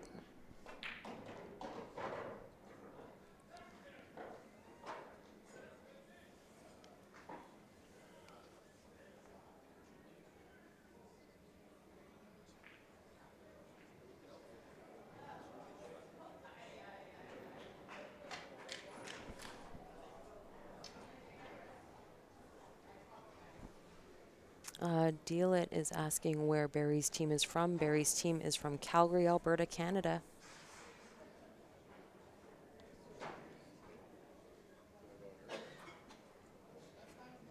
Hard to Kill beat Mixed Nuts. They're going to win this also. It is absolutely possible. Both these teams have been playing great. This is the first match for the machine today. Hard to Kill coming in hot from their B-side, C-side match that they just finished. Anything is possible. These guys are running out tables. It's anybody's game. You know, within 2 points, you could miss your 6th or 7th ball. The opponent gets up here, runs you out, breaks and runs the next one. I mean, geez, that can be a 17-point swing in a matter of 2 games. Seen it happen lots and lots and lots of times. Oh, good effort by Lloyd. Makes contact with the one. So at least not giving up ball in hand. But I don't know if it's going to matter much. James on the right is going to be looking at this table.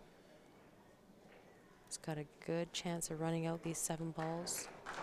Looks like he's taking the 15 ball off the rail first.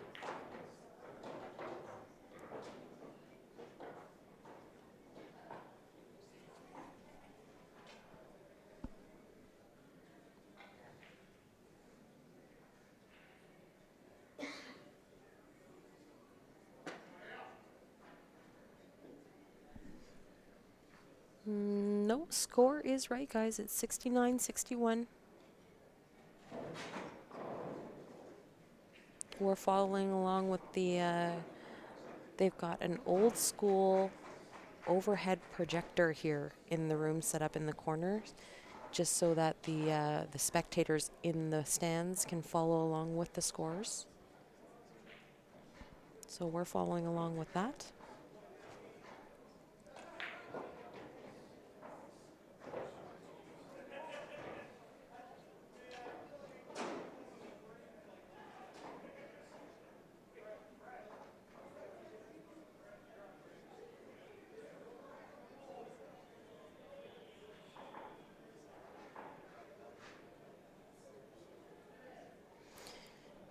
So whoever meets Barry's team, and I believe I am correct here, whoever meets Barry's team that has come around through the loser's side is going to have to triple dip Barry's team, because it's a triple elimination bracket, and technically Barry's team has not had 1 loss yet. So whoever they meet will have to triple dip. If they meet the B-side winner, they will have to, they've already had 1 loss, obviously, to put them to the B-side.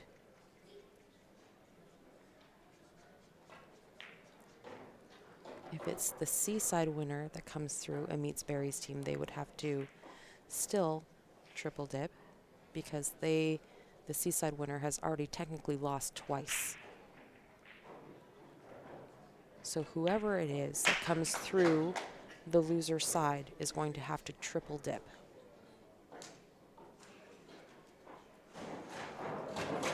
I'm going to double check that now that I've said that out loud. I just want to make sure that I'm right.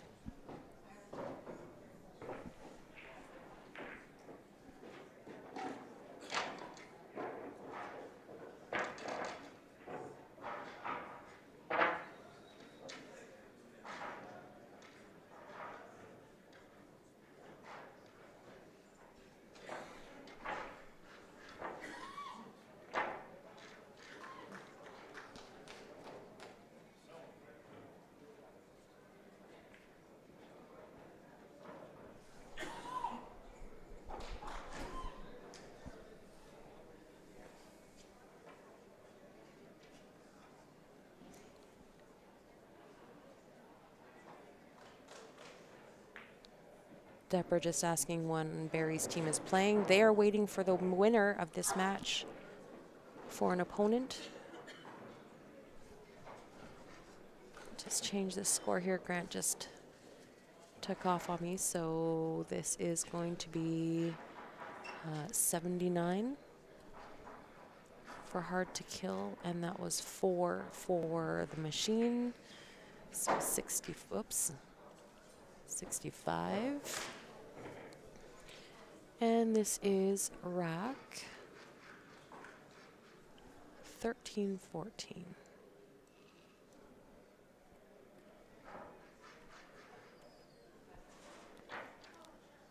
Rack 13 and 14 out of a possible 25. Anything is possible in this division, guys. Matches turn around on a dime.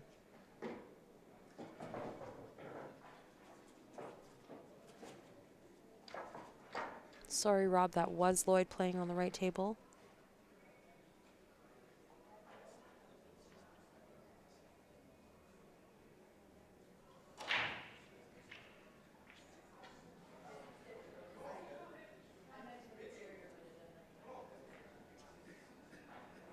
Thank you, Spencer.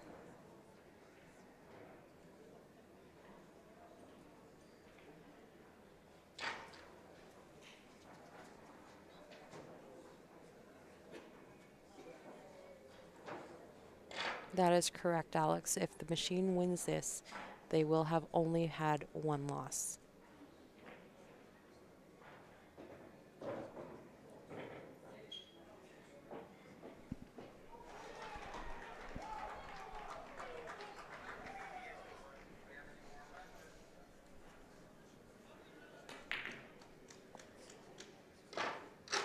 Oh no.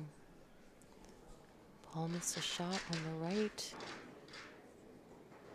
9-ball wanted to play it off the rail, off the 2, I think that was. And just hit it a little thick. Everything bounced out and now has popped the 8-ball into the open.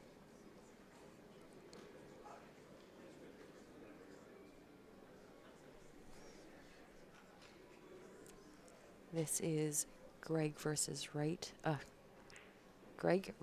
Russ on the right.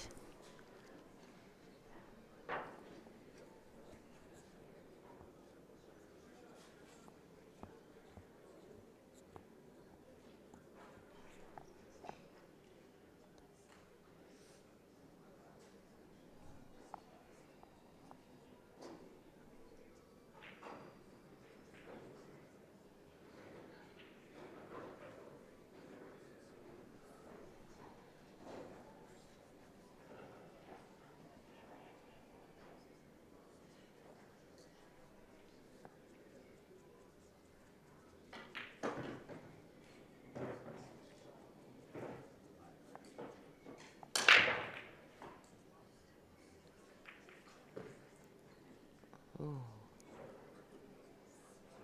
Greg pretty disappointed he didn't get a ball on the right.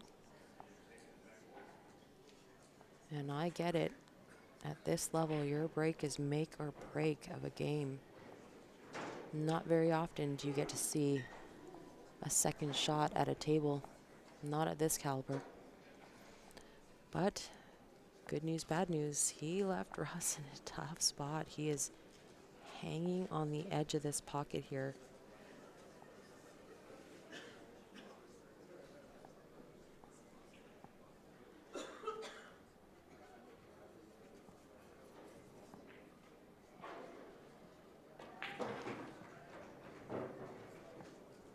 Okay, thank you guys. I'm slightly unfamiliar with this triple dip format, but thank you for the clarification. If the machine wins because they were the B side winner, they only have to double dip Barry's team. If it's the C side winner that comes back through, then they must triple dip Barry's team. Russ is just waiting for Greg to finish his shot on the left-hand table. Just let him finish stroking here.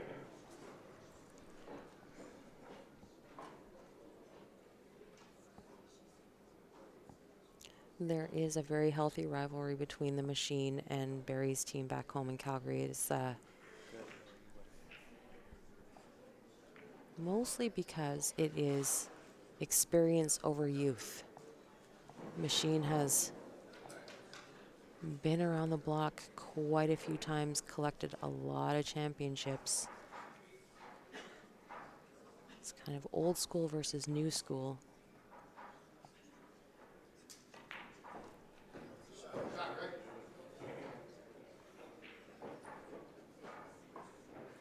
It is hard to tell with no heads, Rob, but it's kind of like a toss. You either get to see the heads or a closer look at the balls and the pattern.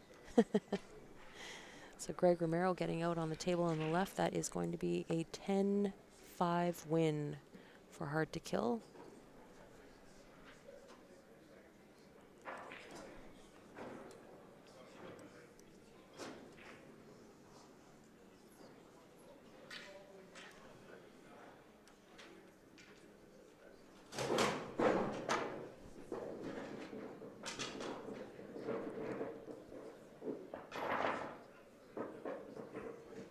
I think that's exactly what he was thinking too, Gary. So Gary's just saying he's not sure if Russ actually wanted to make a ball on that right table.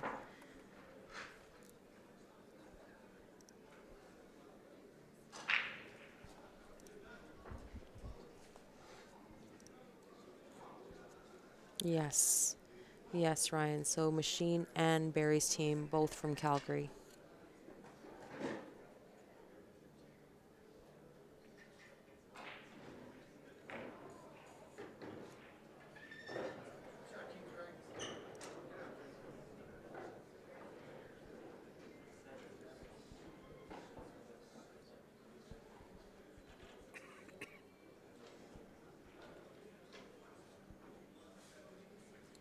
So Sandra, the final was scheduled for 3 o'clock.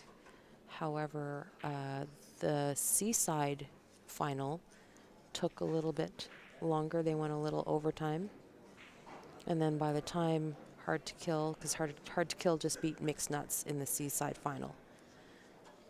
So once they got all their stuff packed up, moved it all over to the other side of the room, took a 10-minute break, refreshed their drinks and washroom and whatnot, they did start behind by possibly a whole hour.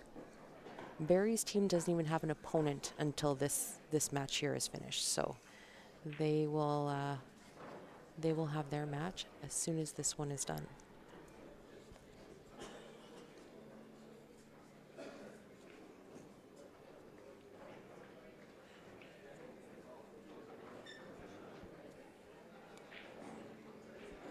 Oh, got sent home because of the smoke. I heard it's bad, Sandra. Not looking forward to going home, honestly, to that. I'm looking forward to going home, just not home to the smoke. Dale's wife from Edmonton actually sent him a picture, and it was like noon, and it was a real-time picture, and it looked like nighttime. It was so dark. So Edmonton kind of getting the short end of the stick there. You're welcome, Teresa. Thank you, as always, for tuning in and for all your support. I know we all appreciate that.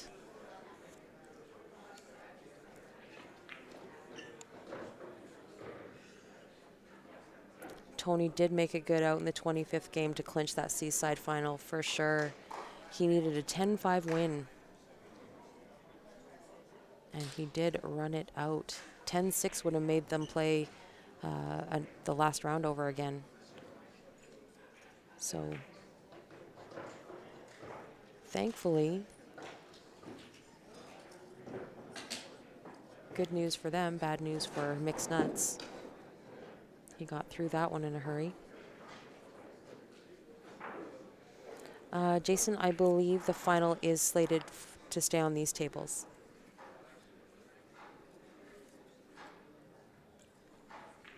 Yeah, I don't blame him for taking his time on that rack, Spencer. I mean, that's tournament life there.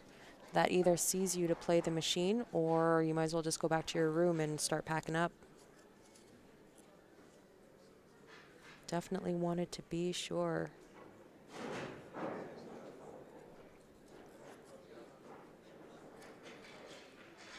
Yeah, it's a bad one, Ryan. The smoke in Alberta from up north is really terrible. There's like 32 fires going on right now. Hi, Ange. Thanks for joining us.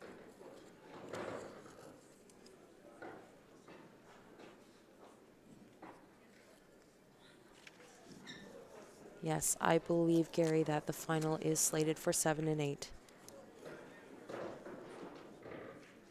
Facebook is giving us a hard time all week. Data outages worldwide.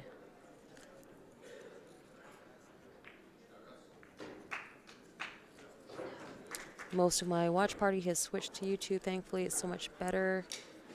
15 Rapid City says, thank you for streaming. You're welcome, Rapid City. Thank you for joining us.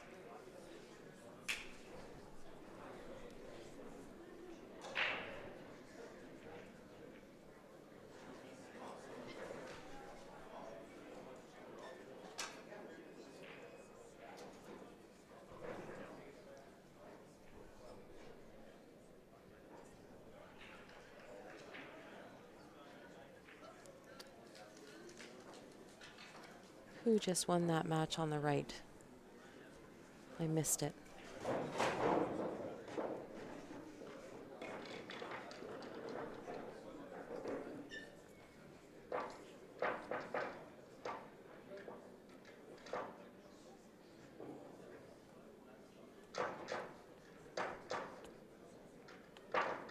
That match, Teresa, was on tables 1 and 2, so that would have been on the other stream, on TV Mike's stream as well. Hard to Kill does have to double dip the machine.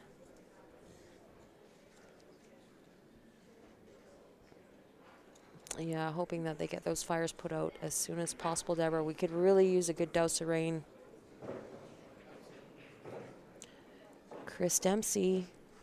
Machine is Lloyd Anderson, Mark Smith, Paul Richens, Russ Whittle, Gary Kirkland, and this year they picked up Mike Robinson.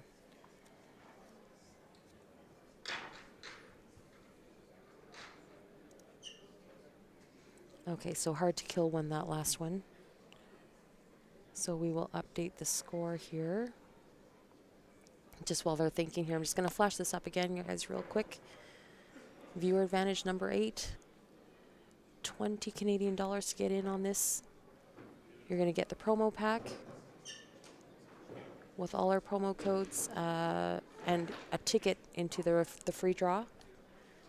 If you get drawn for this contest here, you're going to have your choice: the Jacoby Black, the T3 jump brake cue, JB case, and some cash.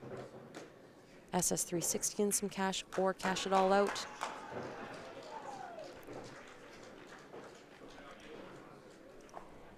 So Hard to Kill gets out on that table on the left. 2, 4, 6, 10-1 win.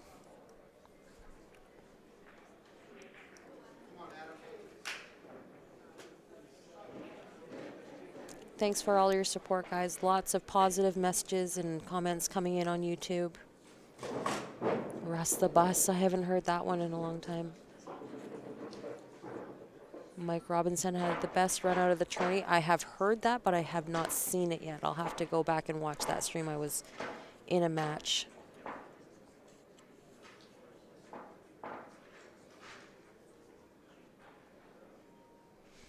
Sorry, guys. Well, Grant's got the driver's seat here.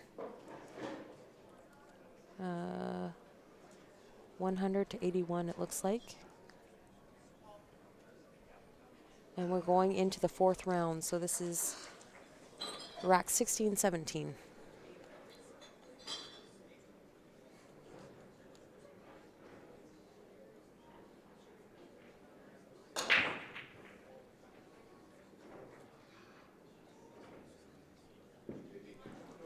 Yeah, so if Sam Kirby is on Mixed Nuts, Teresa, I'm not familiar with that team, but that would be true. So Mixed Nuts was the Seaside winner. Sorry, Seaside final. So they played Hard to Kill in the Seaside final. So Hard to Kill won that and is the Seaside winner.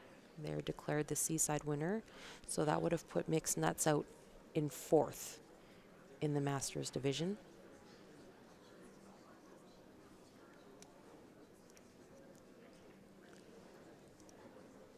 The Machine is the B-side winner.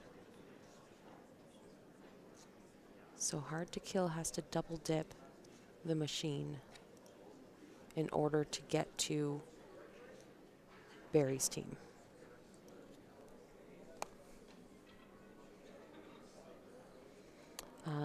Mike has played in this event before, but honestly, he plays so great that when the Machine didn't have a solid 6, they asked him to play. Of course, when the Machine asks you to play, you're going to say yes. And he has performed amazing. Honestly, when you get asked to play on a team with so many championships like the Machine, you don't even think about saying no. But the pressure is on because you want to perform well. You don't want to let them down. And Mike has just risen to the occasion. Very, very proud of him. They put Mike in the first match. They took it down. He played well. And so Gary Kirkland just making the captain's call and saying, you know what? If it ain't broke, don't fix it. and he has played every match since.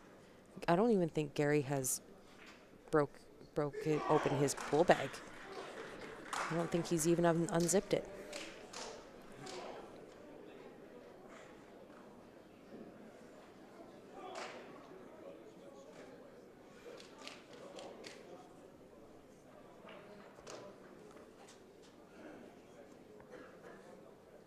I don't think so, Teresa. I think that was it. They don't have a. I don't think they have a redemption or anything for the Masters division.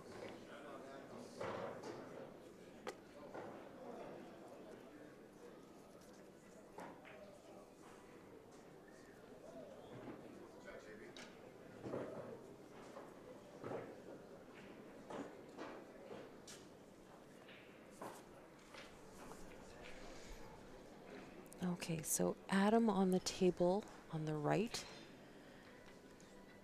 Lloyd Anderson waiting patiently in his chair for a chance to get to this table.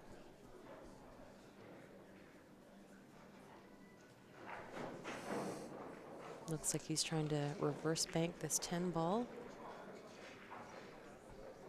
Oh, and just slightly light. He was trying to hold it so he could open up one of these balls in the top right corner. Great shot, just a little light on the weight. But had it have been any heavier, he wouldn't have had another shot. He would have had to do something spectacular again. So good try there. So Lloyd Anderson going to get a look at this right-hand table. Who do we have here on the left? This is James versus Paul Richens. James at the table, claiming high ball.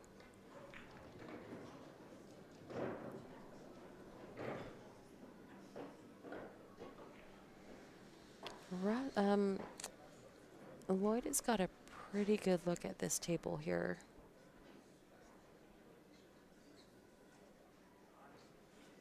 Everything goes except for the 6. The 6 is going to need a little bump. So I think what's going to happen here is Lloyd is going to wait until he's got good shape on that 4 ball to the right side with a breakout angle. Hopefully he can get that angle sooner than later. Always safer to bump out your balls early than late. The less balls on the table you have, the less ammo you have. Always hard to get to that breakout when you're on your last 1 or 2 balls. That worked out good there. I think he's got good shape here to take this 4. Just to put a little bit of bottom on this 4 ball and bump out that 6.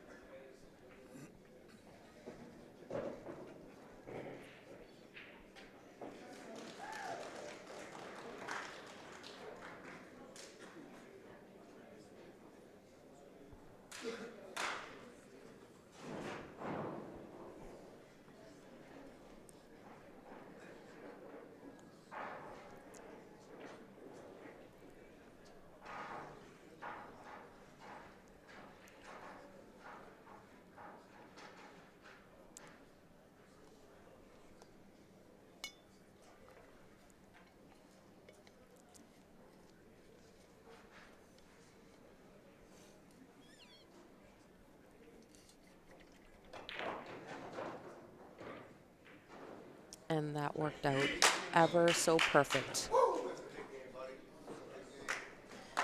Ever so perfect. So cheers from both tables. Cheers from Machine because Lloyd played a pretty nice breakout. It is ideal, nothing else tied up, everything goes tic-tac-toe.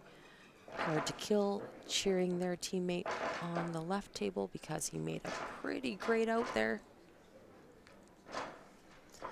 So while we're waiting for Lloyd to choose his next shot, this is a Jam Up apparel, guys. This is a limited edition shirt, Q Sports Live and Jam Up 55 USD. Last day to order that shirt is going to be tomorrow. Once this event is over, they will no longer be in circuit.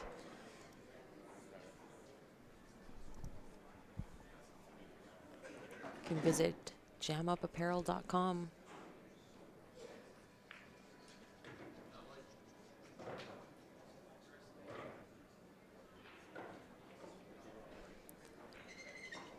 Russ Whittle breaking on the left for the machine. Lloyd Anderson on the right, trying to get a win.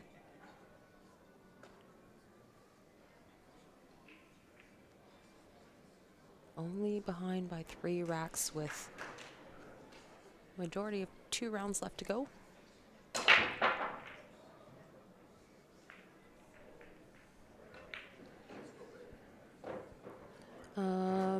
And those shirts with the conversion should be about 75 bucks approximately. Limited edition, only run for the VNEA event.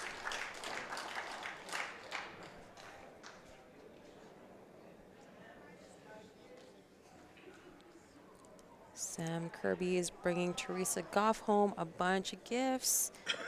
I bet you are. I seen one of those gifts. You're a lucky girl. Kevin Miller, Facebook, thank you for joining us on the second last day of the VNEA 2019 World Pool Championships. Streaming live from the Ballys Convention Center. Over 200 tables at this event, guys. 100 tables in each of the main rooms, 8 tables in the dome, or the pit as they so call it. This is the Masters Pit.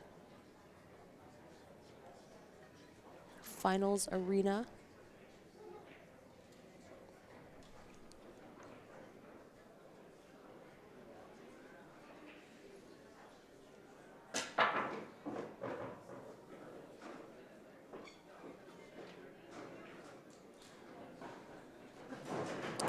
$55 USD is a million Canadian. It's close, Gary. Close. Pick of color, no. Only comes in the red.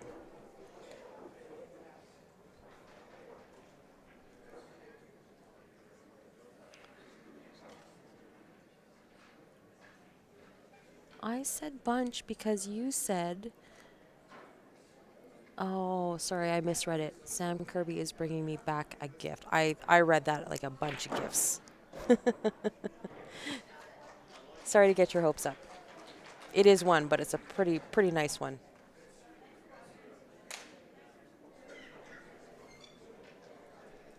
Lloyd's on the 8 here, taking down a pretty good win.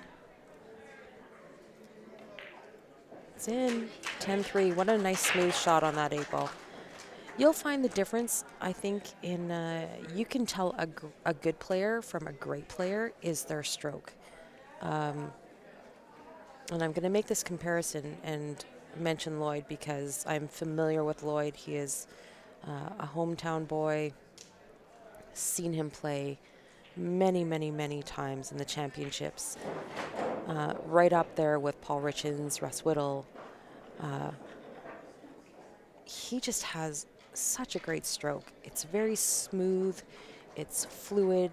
I think you find a majority of bar box players or 7-foot players have a bit of a pokey stroke.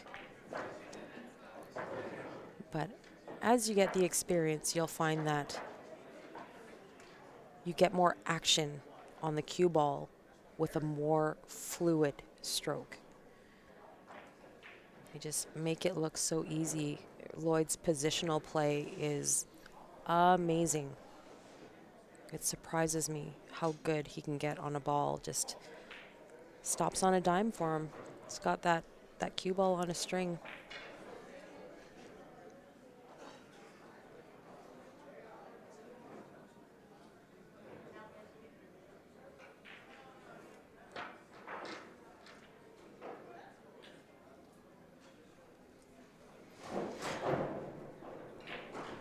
On that note, guys, while Mark is racking this table on the right, I'm just going to slip out for a quick minute. I'll be right back.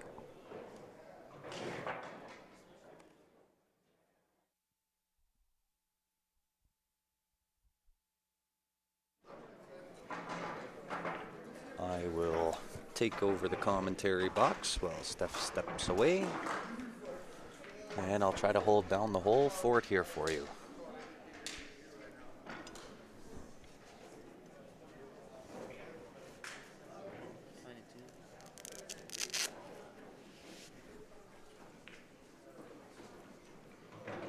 So it is Mark Smith for the machine on the right-hand table.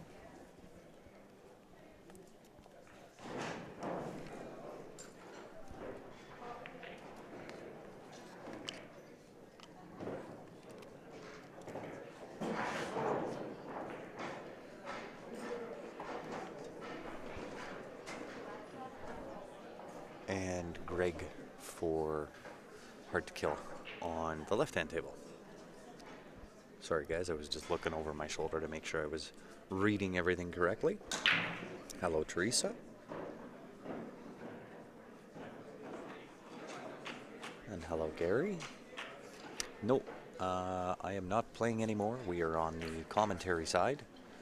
I've just been kind of sitting next to Steph, letting her handle the commentary, and I was updating and keeping score as best as what my eyes would allow me to do. So pretty amazing pool thus far. Hard to Kill with a pretty decent lead, 113.91 over the machine. Hard to Kill out of Colorado, the machine out of Alberta, specifically Calgary. And Mark Smith with a dry break. That has been the tail of the tape for the machine. A few dry breaks, and it can absolutely cost you. You cannot take Hard to Kill lightly. This is the third time that the machine and Hard to Kill have met up. The machine besting them twice.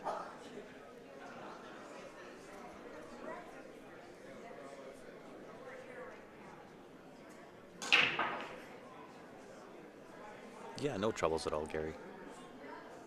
It was a really decent run, so we can't complain for a team that I jumped on kind of sporadically because they had one member that could not make it across the border. To finish 7th in the intermediate is not a bad finish in the World Championships. We'll take it.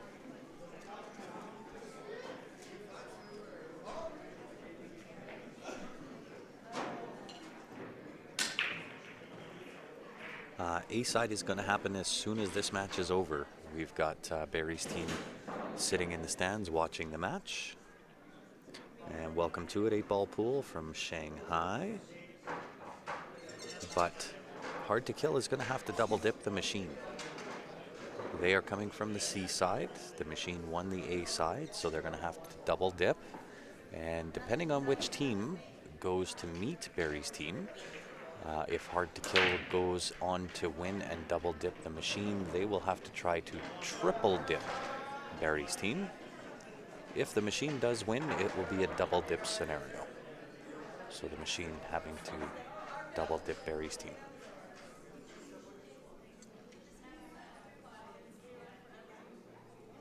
So depending on who goes through depends on how many times they have to be beat. It is a triple elimination format. And you are more than welcome, Deborah.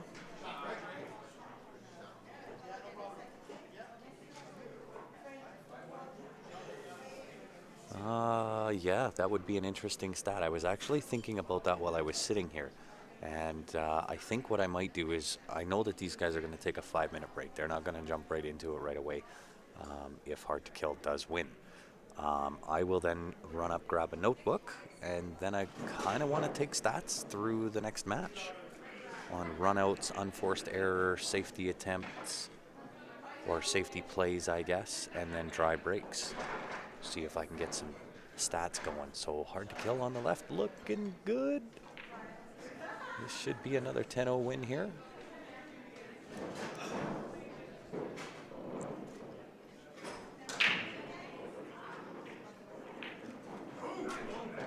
And indeed, Hard to Kill taking it down. That will bring out rack number 20.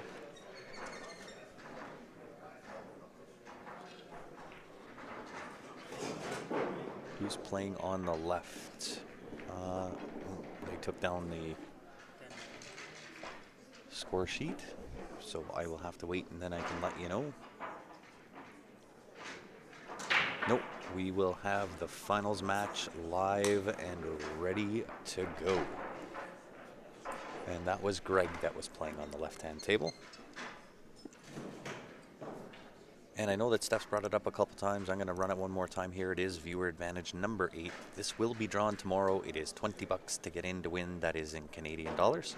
Winner will get their choice of the the Jacoby Black T3 jump brake cue, a JB case plus cash, the SS360 shaft plus some cash, or you can just cash it all out, take the money and run, $620 Canadian in cash. If you do want in to win, qsportslive@gmail.com if you're in Canada. If you are outside of Canada and you want in to win, send a message to the Q Sports Live page. I will then get back to you. I'll let you know exactly how you can get in it to win it.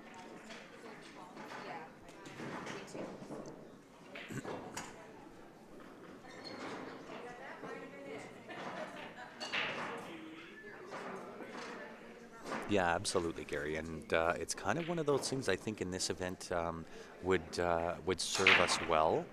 I'm okay kind of commentating on both tables, watching both comments in the YouTube and the Facebook chat, updating the score as well as keeping track of the games. But to try to add keeping stats onto that might be a little difficult. So we'll see if I can make it happen.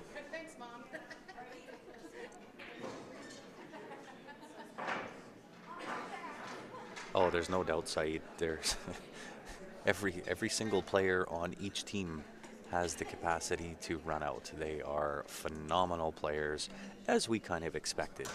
This is no, corner store tournament. This is the 39th annual VNEA World Championships. Everybody coming from around the world to spend some time here at Ballys Hotel and Casino in, of course, fabulous Las Vegas, Nevada. So every one of them more than capable of running out. We saw Mike Robinson, at least in my opinion, perhaps even Gary's. I saw him put this up earlier or comment about it earlier that Mike Robinson, who is at the left-hand table, has the absolute out of the tournament. He had an insane out. And from everything I've seen, now there may have been other ones that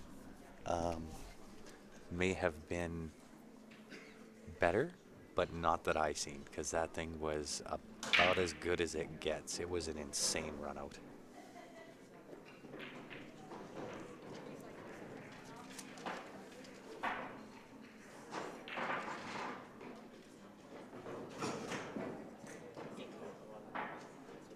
Yeah, absolutely. And we'd have you back on again, Gary.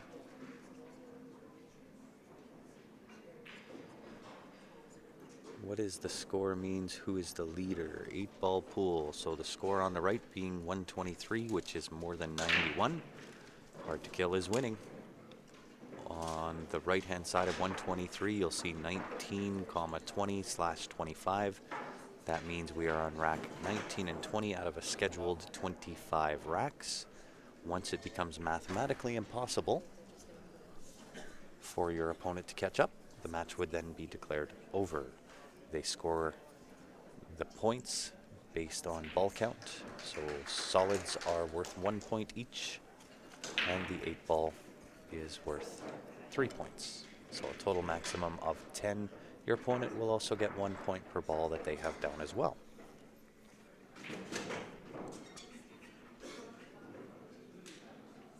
I do believe I sent that to you, Deborah, but I will double check. I was pretty certain I did. You will have to go in and accept that message, however. Let me just check. Yes, indeed. Now, I may have sent it to the wrong Deborah. No, I didn't. No, I can see your Facebook profile. It is sitting there in your inbox, but you will have to go and accept that message. Did you answer this one yet? Does Barry? Yes.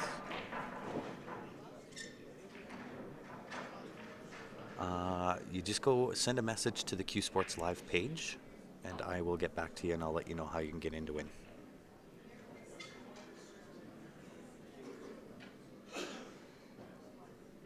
Yes, we have a BC, a British Columbia counterpart, Lance Bromland, streaming the Northern BC Pool Championships. So there's another stream happening there. Yeah, we're live in 2 spots.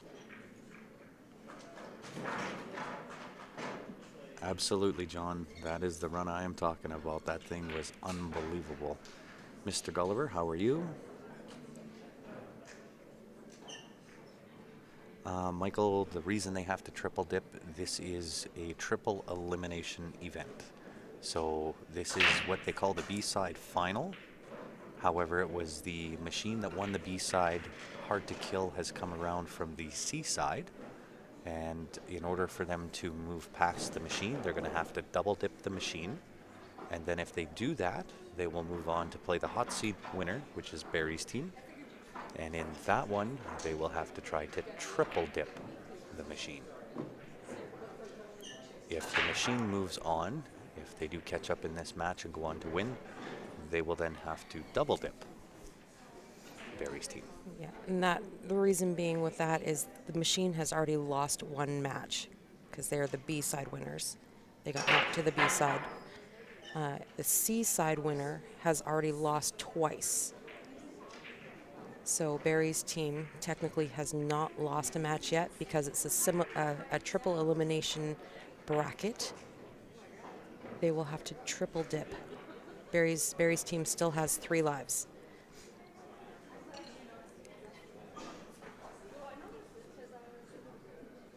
Are those shirts US sizes? Yes. I think they fit pretty true to size, They do. maybe slightly bigger. Yeah.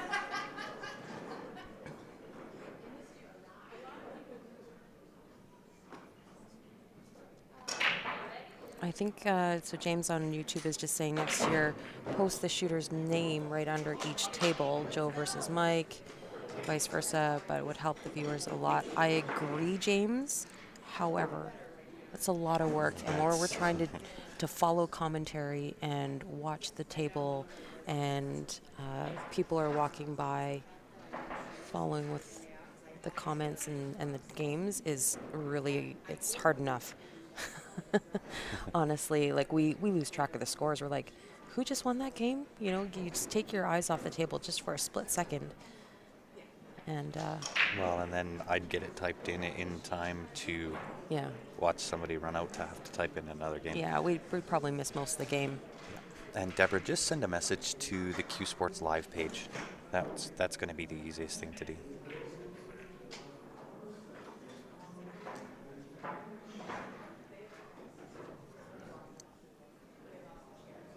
They need Shane Van Boning on the team to beat Barry's team 3 times. Maybe. I'm not gonna. All these teams play great. Like I said many, many times, I couldn't even estimate how many championship winners are walking around in this room, how many trophies accumulated between all these guys. But with that being said, Barry's team is the favorite. They have been undefeated 3 years in a row. So they've won the Masters division twice. This year they are A-side hot seat. So undefeated for 3 years in a row. So definitely going to be a tough task. Gonna mail them to me or make me drive down to Calgary. For the shirts, those all get ordered off of Jam Up. So when you go onto Jam Up Apparel, jamupapparel.com, you're going to search for the CSL or Q Sports Live tab, and you just order direct right off their site, and they will ship it to you. Gary Spence on YouTube is saying easier would be have a view of the overhead projector tucked in the corner somehow. That is also a great idea, but if we did even if we could do a little picture-in-picture, it would be too small for you guys to read. And also that overhead is behind us to the left. So I don't even know if that would be possible to do. And not only that, they have only done the overhead score sheet for these final matches. It didn't happen throughout the regular matches. Michael, I'll disagree a little bit. Even when I'm commentating by myself, Now, this is, keep in mind, I've been in Vegas now for 23 days. This event was, what are we, day 9 now? And then we had an 8-day event prior to this one. So typically I'm pretty good. I can keep track of the comments both on YouTube and Facebook, keep track of the score and who's at what table. I don't need it to be separate from the commentators. I'm pretty good at multitasking. Yeah. Not only that, guys, we come a long way. We came from Canada. To have another body here dedicated just for that is another added expense, which, contrary to popular belief, the payment that we get for being here to stream is not substantial enough to warrant having an extra body. Yeah. The help that we get from some of our players, our friends, some of the people that are just here to watch is more than we can ask for. It really helps us out. Like I've said many times before as well, Grant and I, Ben and Ryan, first and foremost, pool players. So we like to support the events that we attend. We play the events. We have our equipment set up. While we are not in matches, we are here commentating. To have more staff just doesn't work financially with our payment.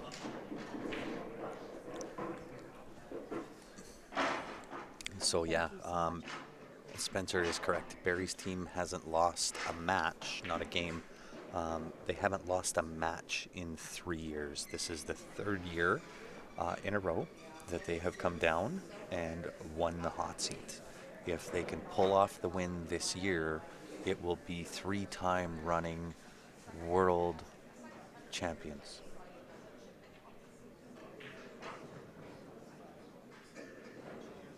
So you look at the quality of pool that's going on right now and understand how incredibly difficult a feat like that absolutely is.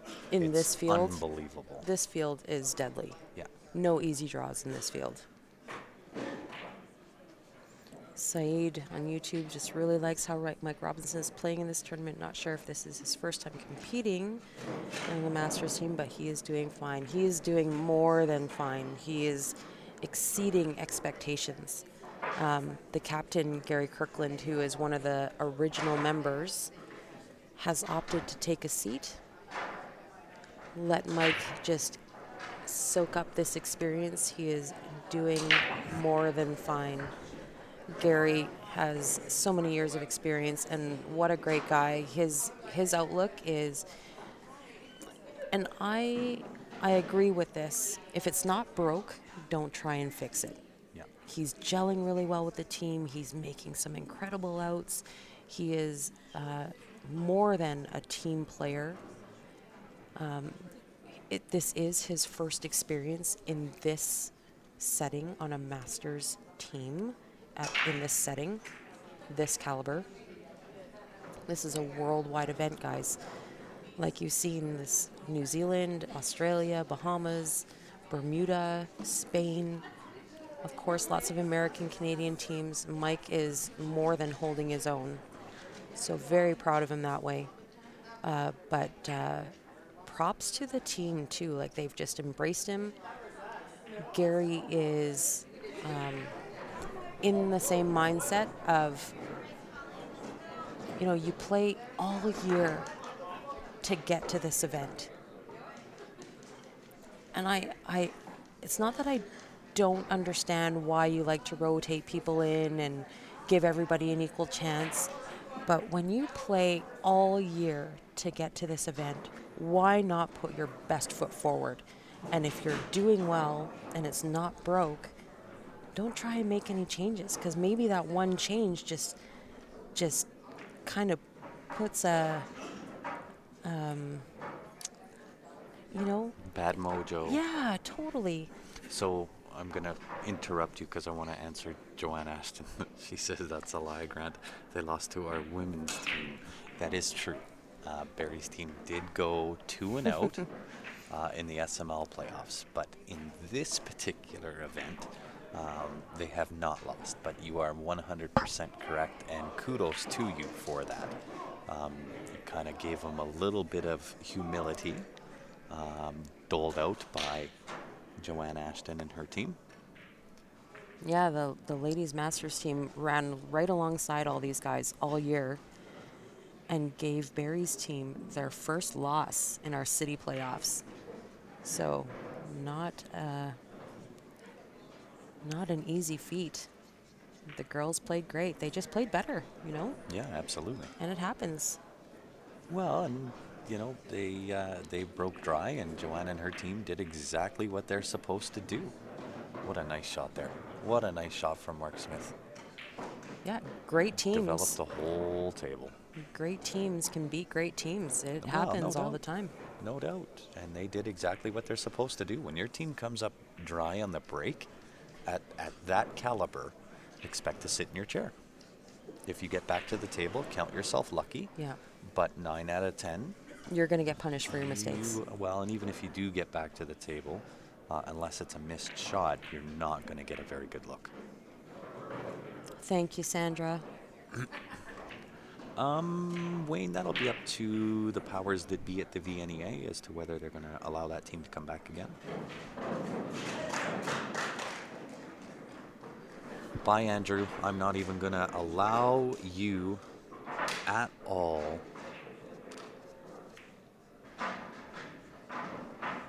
Bye, troll. You will be blocked. You will be reported.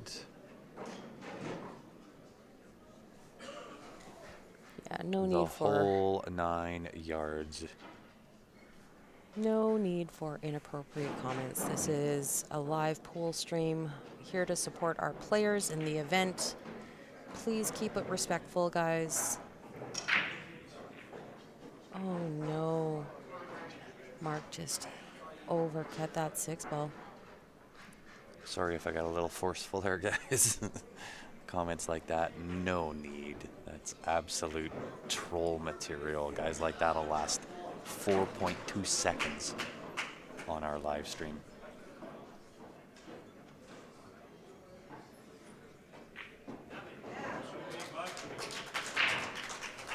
Very nice. Paul Run out. Richens picking up a little bit of slack on the left. One. That That is, is 2 in a row. 10-1 win for the machine on the left. Keeping things tight. Making a run for it here. Just want to keep their team in it, which I fully expected. Although Best- not looking too good for Mark here on the right. Best break goes to Stephen Halem. There were a few guys that knew how to put some weight behind that. You do miss a little bit of the troll action, David. We making get- the comment on Facebook. we We get don't s- get them often. Yeah, we get a way more trolls on Facebook than we do on, or sorry, way more on YouTube than we do on Facebook. Yeah.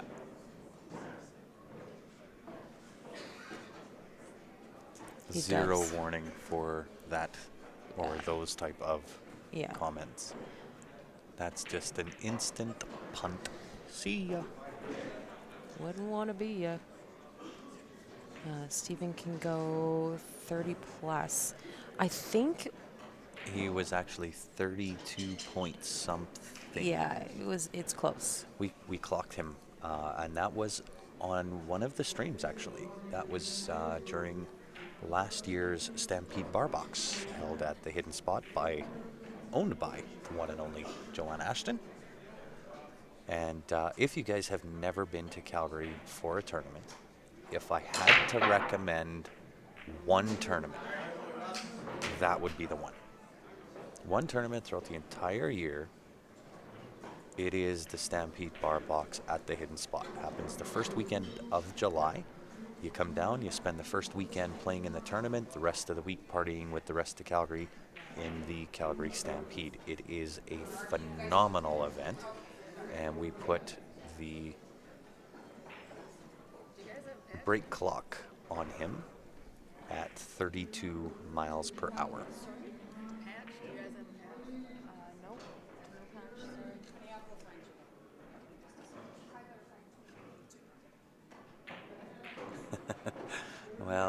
Gary, you don't make comments like those. So, um, if you did, it would be the same reaction. Brian McNamara on YouTube is asking if this is the old BCA. This has nothing to do with BCA. This is VNEA. They're their own chartered body. Oh no! What happened? Greg made the 8-ball in the wrong pocket. That's a He 10-7 win. He tried to bank that 8-ball and it double banked in the wrong corner. Oh, that is going to hurt. That brings the machine within striking distance. And it is getting close to the nitty-gritty. And thank you, Ryan. We certainly appreciate that. We haven't asked much throughout this event, but if you haven't done so already, guys, help us out and smash that share button. Share that live feed on YouTube and share that to any of your own Facebook pages. Invite any of your friends, families. If you have any friends that are pool addicts, this is one of 2 streams to share. So the overhead is showing 132, 121. 132, 121. And this is the 22nd, 23rd rack. 22nd, 23rd rack.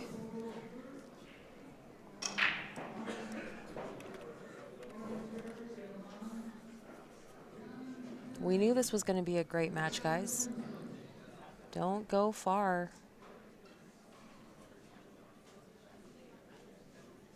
And like I was saying, this is not the old BCA. This is VNEA as their own chartered body. They play 10-point system versus wins and losses. Their own set of rules. VNEA has been around for a lot of years. This is their 39th annual VNEA tournament. Next year is going to be the Big 40. Absolutely. And Easton Watcher, we thank you. We certainly try to make it educational. I know even with my game, it has certainly brought my game up in watching this type of pool and kind of watching how they pattern out a table. Hopefully Russ will get right in on his 2-ball. Very close. I think he's in pretty decent here. Might have to take a bit of a steeper cut on the 11-ball. It's looking more like a hit and a stick here for Russ with this 9-ball into the top right. Hit and stick for the 11 in the same pocket, but a very steep cut. But we do appreciate the positive comments. We certainly do put in our time, but it is our treat. We're the one that gets the education that we simply get to pass along. And it's been great for us as well. Like I said, guys, there's lots of reasons why we do these streams. We are first and foremost pool players, but the kind words that we get from you guys is That's really what keeps us coming back. Yeah, really is what keeps us going and getting up every morning, because we know we can't let you guys down. It is, I'm not going to say it's an easy gig, because it is not. We are the first ones in the room, last ones to leave, in between our own matches and our own social lives and streaming these events. The hours are long. The days all seem to be rolling together. But I don't remember what day of the week it is. I know the best of time. I have to look at my phone to figure out where I'm at. Yeah.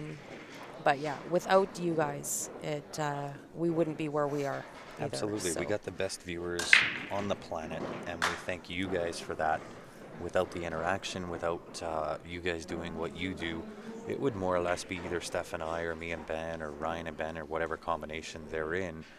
But it would just be us kind of talking to each other. It's definitely not as fun. So Greg Romero with a really great break on the right table here. Russ is looking good on the left. Yeah, I don't know if Mark is even going to get a look at this table on the right.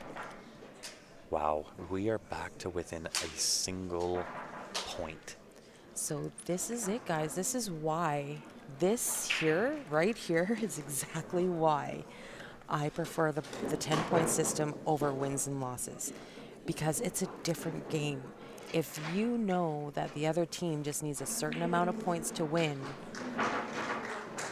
you are grinding out the table differently versus just going for the win or the loss. So 3 games left. We're within 1 point. You see, but this is the thing, Jason. This is the trick. You let them think they're the boss. Oh, wow. That's bold. Giving away the secret. Bold. Giving away the secrets. Here on Dallas Q Sports DeRocher. Live. Dallas DeRocher watching from Bora Bora. I love it. Hard to believe, but if you are, thank you for spreading the word all over Bora Bora for us. Let us know when you have an event there that we can stream. And I do know, Jason, that she can hear me because we actually have new headsets, so I'm right in her ear. 3:05 a.m. and still watching. Wow, Saeed, I can tell you, you're not going to bed anytime soon. You may as well Yeah. go grab some coffee because the next match after this is going to be the finals. How many games left? If you look to the right of the score, the 1-3-2, it is 23-24 out of 25 games. So only It 3. is These two matches that we're showing on the stream, plus the 25th game. That is all that's left. And I'll tell you, it's getting exciting. Now, on the right-hand table, it is looking like duck soup. This is going to be like shooting fish in a barrel. Only issue really is this one ball, but it does go. He's just got to watch the hit off the 12 ball. He does have the 2 ball sitting up here in the top right-hand side of the table as a backup. So when he takes this 7 ball, you'll see him draw maybe 6 inches, no more than that. That way he can get in on this 1 ball, and if he gets a bad rub off of that 12 ball so he doesn't make the 2, oh, wait, yeah, so the 4 ball is up in the top left, 2 is in the bottom right. So if he gets a bad rub, he's got 2 different options. He's got the 2 or the 4. And Nicola, you are right. Confirmed, Paul Richens, still a stinking legend. Absolutely. So many legends in this room, I can't even tell you. We had the legend himself doing some commentating with me, I don't even know how many days ago. They're all blend into one. But the legend himself, Paul Richens, was on the stream doing a little commentary. Okay, so, and props. Great sportsmanship. Greg Romero on the right table here knows that this hit's going to be close, so he called a ref on himself. I love to see that. Fantastic to see. Like before Mark even had a chance to even look at this 112 ball, Greg had his stick in the air. Love to see that. So when you go back and watch this, Greg, I want you to know you're a hero in my heart. James, no, it's the other way around because the machine is the B-side winner. Hard to Kill is the C-side winner. And Barry's team is the A-side winner. So if the machine does pull this out, they go on to face Barry's team, and they have to double dip Barry's team. And we certainly appreciate the comment, Wambra, on YouTube. And as much as we love to hear these type of compliments, it helps us even more if those type of comments make it back to VNEA. VNEA does have a Facebook page, guys, and if you have a moment and you would love to tell them your feedback, it certainly carries a lot of weight on our behalf. So if you could go to their website, their Facebook page, and give them your feedback, it will hopefully help us get here for next year. Would really appreciate it. Give me 1 second.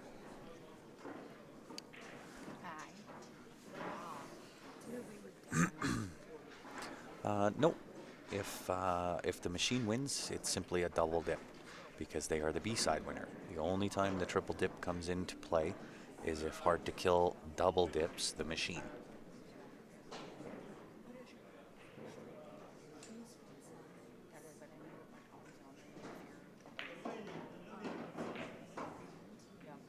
I know it's worded really funny on CompuSport,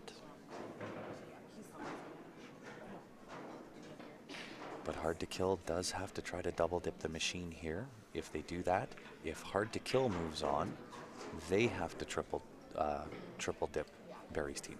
If the machine go through, it's only a double dip. What a nice shot on the right-hand table.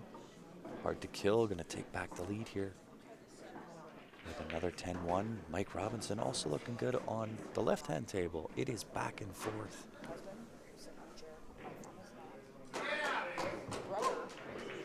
That's it.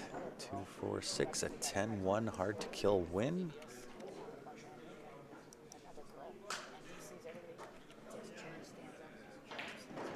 That will bring out the final rack. 24th and 25th game coming up. Mike Robinson playing in the 24th game on the left-hand table. He is with the machine. 7-ball, top right-hand corner. Little bit of a draw with right-hand spin. Needs to get back just a little farther than what he is now. Excuse me. For the 8-ball into the middle right.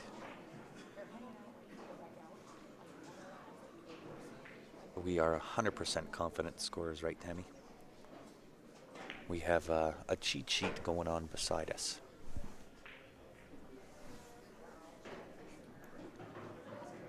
There's actually a ref keeping track of the score, putting it up on a monitor to our left.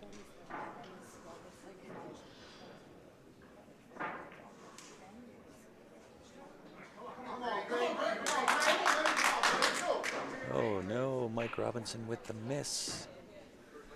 Barry's team will have to double dip machine or single dip Hard to Kill. No. Barry's team is the A side winner. The machine is the B side winner. Hard to Kill is the C side winner. So Hard to Kill in this match has to double dip the machine. If they do that, they move on to play Barry's team, who is the A side winner. They will have to triple dip Barry's team. If the machine goes through, the machine has to double dip Barry's team. Did you answer Tam here? Yes.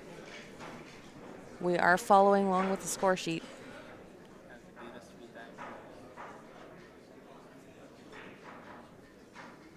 Barry's team has not lost a match yet, so still have all lives. Yeah. This is their 3rd year running undefeated hot seat winners. 2 years winning the finals.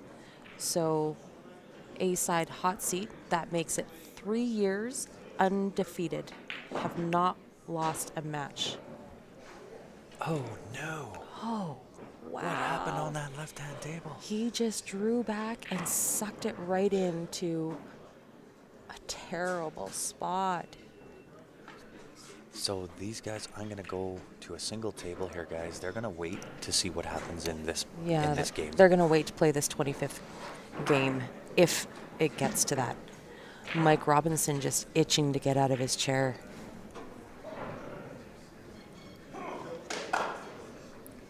There are 25 games scheduled. It's a VNEA format, so it is based on points. 25 games scheduled.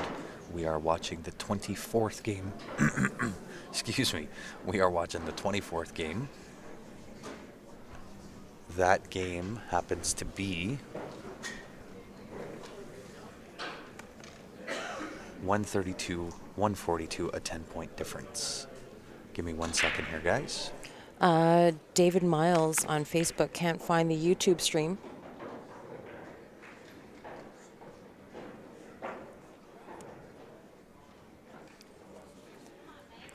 If you go to YouTube, just search for Q Sports Live, CUE Sports Live. you will see which one of our streams is going live right now. It's just got the same as Facebook. It's got that little red live square on it. So just go to YouTube, search for Q Sports Live, 3 words, and all of our streams are available there. I'm confused. What are they racing to? Yeah, we Okay. already clarified that. Yeah, maximum 25 games until it is mathematically impossible to win. This is stronger than we. This is the last 2 games. This is the 24th game out of a possible 25. Score on the board is correct, guys. The machine is back 10 points. So we're just going to finish out this rack here to see And this who would. needs what points in the 25th game. So with Mike sinking this 8-ball, this would be a 10-3 win. So Mike's cleared out all of the solid balls worth 1 point. The 8-ball then worth 3. His opponent has cleared out 3 balls. So it is a Okay. 10-3 win. This is tight, guys. 142, 145. So that means The machine, needs to win 10-6. yeah, the most points. So if the machine wins, they would have 152. So that means that hard to kill can only have a maximum of 6 balls down in order for the machine to win. If hard to kill wins, it's over. Yep. So, but mathematically, it has to be a win for the machine, 10-6. So the machine's just going to look for the run out here, without a doubt. The hard to kill, which I believe is Tony. Yes. Tony is simply going to look for 6 balls. 7 balls. He needs 7 to win. So if hard to kill gets 7 balls, It's it's a over. tie. It's a tie, and they would have to replay a round. Yes. So, yes, you're right. Yes, I know I'm right.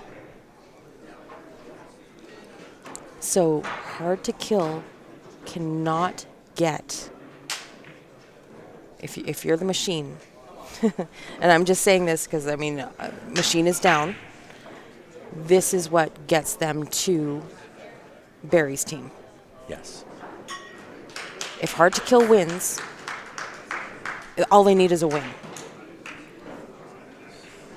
But if the machine is getting to the table, and it is Tony's break, if the machine gets to the table, they need bare minimum 10-7 to tie, 10-6 win to win the match. And Ronald, they just had to run to the washroom, my brother. It's all good. Yeah. So this is the 25th game, guys. They're just going to take a little breather, make sure that they're relaxed, reset before they get to this last game. And this is, guys, just to say it again, this is why I love the point system. Because when you're just playing wins and losses, it doesn't matter. Yeah. In this point system, it is down to every ball. It could go tie ball game here too. It could go tie ball game, but the machine has to win with a maximum of 6 points for their opposition. Hard to kill cannot get 7 balls or a win. Well, they can get 7 balls. They would have to replay a round. But if hard to kill wins, it's over. Norm, I'm not sure if you're asking what the table size is. These are 3.5 by 7 valley tables, also known as the bar box. It is Mercury Ultra Championship cloth, 4 3/8 pocket with ridgeback rails. Robert on Facebook is asking who's breaking. Tony Piazza is breaking for hard to kill on the left. They are home team. They get the last and the Final extra break. Yeah. So Tony just got back to the table. Got himself a glass of water. It's getting a little loud in here. Hard to kill breaks. This is it. We are hill. We could have probably did this a little bit earlier. Just showed you guys the room, in fact.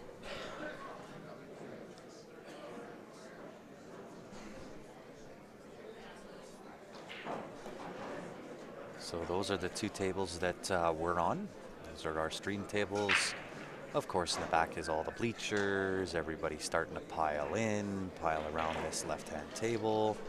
And there are some matches going on, tables 1 through 6. Sorry guys, I was a little late on the draw. This place was packed just a moment ago because there was another finals match happening on the other end. Kind of missed my window there, but it will be packed a little later too. So like we said, we're going to have the final coming up right after this match, after probably a quick break. So here we go. Rack is made. And absolutely, Yeah, unless hard to kill only gets 7 balls, and then we go to the extra round. But if they win, they do play another set. Yeah, you're right, Ben. I totally forgot about that. This is a double dip. I completely forgot. Hard to kill has got to double dip the machine.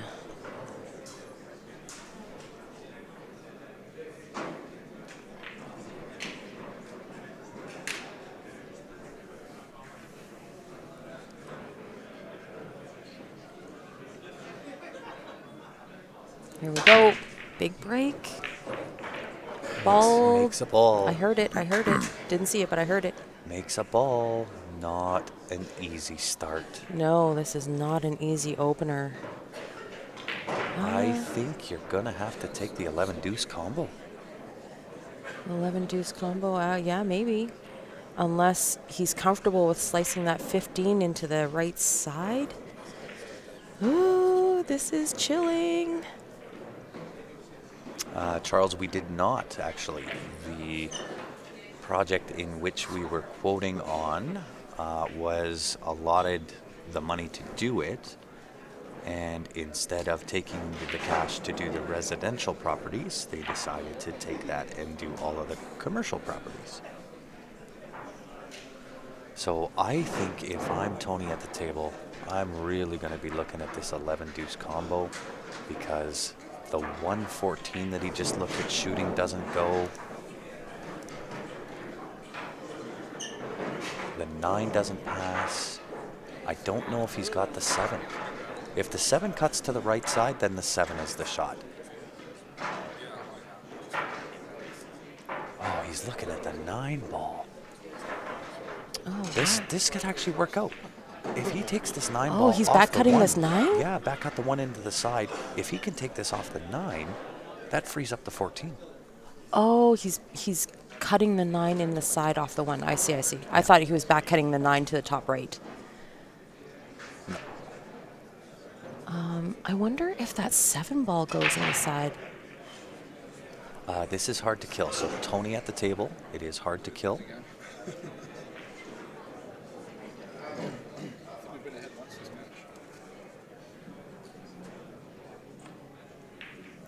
Yeah, I don't know if he can he cut the 7 in the side, do you think? If he could have, I think he'd have done that already. I don't know.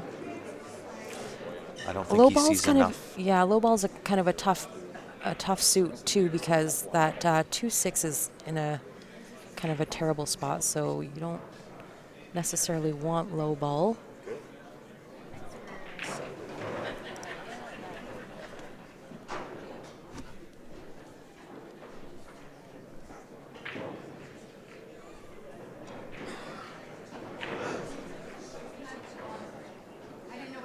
And I give you the angle that he's looking at here.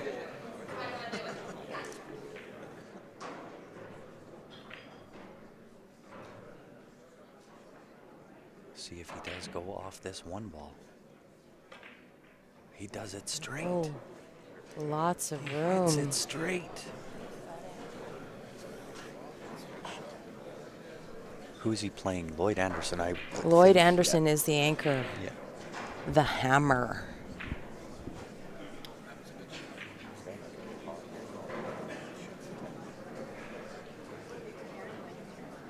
So your game-winning shot is right here. If he shoots this 10 right now, he's got perfect angle. Perfect angle to break out that 14. That sets him in on the 11-15 and saves 13-12 for the end.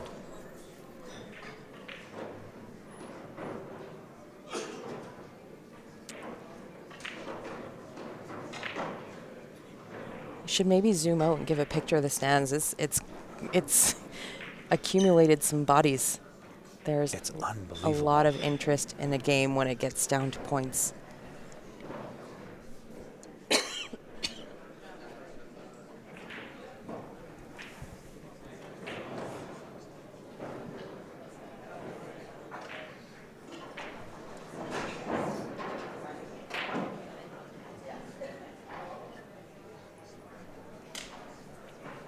And while he's making this decision, there is your crowd, guys, starting to gather in the room. Yeah, and they're spanning across a lot of these bleachers, just people kind of peering over.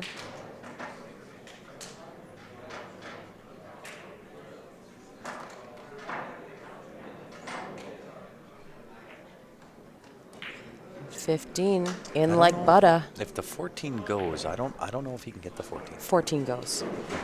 Then I changed my mind. If the 14 goes, this is out. Yeah, he's He's out here. he's looking good. Yeah.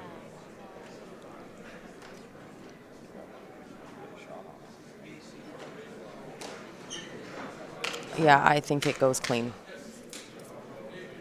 Yeah, he's not even worried about it. If he was worried about that 14, he would use the 12 for some shape. He's not even looking at going into it. He's looking really, really good here. 11 ball off the one rail. Depending on his angle, he might go with the 15 first. But either way, he's either going to take 11 off the bottom rail, 15 off the side rail, and go either off the end rail or off the side rail, back and forth for the opposing ball. We have definitely seen mistakes. Anything can happen. We're talking pressure, guys. There's probably close to 100 people. So there's 100 sets of eyes on every ball that you're stroking here. You're on the stream. This is for the match. This is their tournament life. Hard to kill. This is their tournament life. So they're definitely making sure on every shot. Uh-oh, doesn't want to be on the rail. Oh, no. Does not want to be on the rail. The only spot. And he looks pretty did straight. Not, yeah, it's the only spot he did not want to be. And not that it can't be done. It just makes it a little bit tougher. When you can't move that cue ball around, it makes it a little tough. He's pretty straight on that 11 and is going to be forced to put tops on it. Can't put any sort of draw on it. You don't have the bottom of the ball.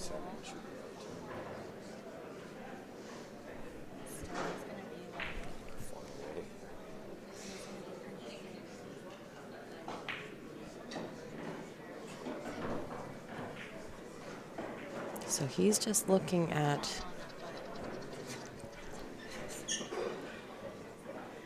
what he can do here. What are my options, he's thinking. He's also probably thinking some pretty bad words, but I would bet. yeah. Let's take another angle here.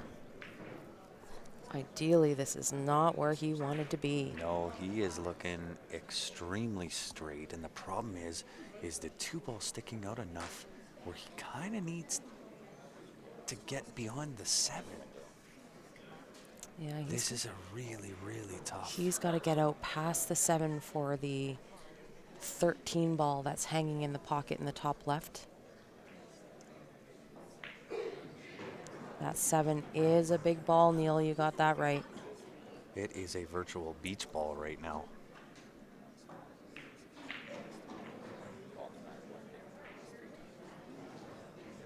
Yeah, And as you can see, he can't even follow that to the right hand rail right at that corner pocket.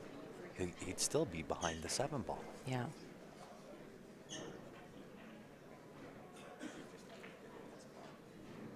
I mean, I think best he can do is try and cheat the pocket. He's going to be possibly Yeah. jacked up here, which is never ideal.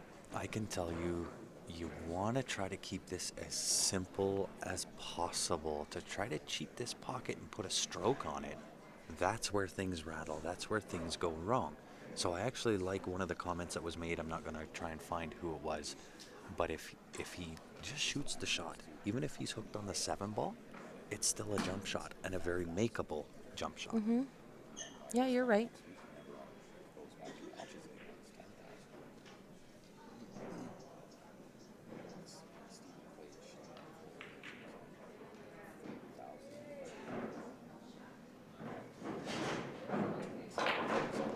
Oh, he forced it. Wow. How did he hit it? But got so unlucky. However, it's still okay. He still has a jump shot. So here. he still has a jump shot, but that 2 ball makes it a little tough because now No. you got to hit this you got to hit it perfect. No, he's actually. The camera doesn't show it even on this angle, but he's got lots of room to make this jump. I'm looking down the barrel. I don't know. I'm looking down the barrel of it. He's got every bit of room to make this jump shot. He's going back to the table. He's looking for a jumper. I don't know if he owns one. He's asking the guys. he doesn't want to be here jumping this ball. He wants to be confidently running out open balls. This was not the plan. Why not the one rail kick? I don't know if I'd have kicked it an open ball. Kicking at an open ball is one of those things, it's high risk because you can hit it, hit it soft, hard, with some spin, whatever, get a good leave out of it. When you're kicking it, your percentage is so much lower. And I can tell you, I'm looking dead down the barrel of that 13. He's got room to jump it and actually cut just a small bit. He can cut that 13 ball, come off the end rail, and back out for the 14. It is definitely possible. Okay, so in layman's terms, guys, if he misses this ball, Lloyd gets to the table and runs out, Hard to Kill loses. Yeah. Because Machine needs to win 10-6 or better. Yes. Hard to Kill, Tony has only got 5 points right now.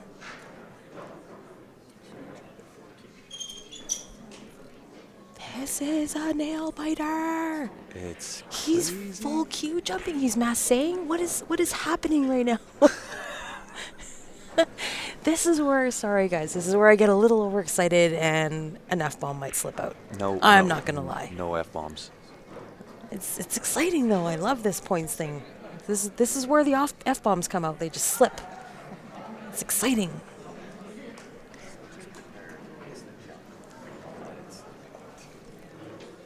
But is he full Q jumping this? I don't, because he went to the table, he got the jump cue. He came back with his full cue. He decided against the jump. Is he looking at chipping this 14? Does he see the edge of that 14 ball? No. If anything, he'd be looking at the 2 rail. 2 rails into this bottom right. 2 rails in behind. If he doesn't like that, 2 rails in behind.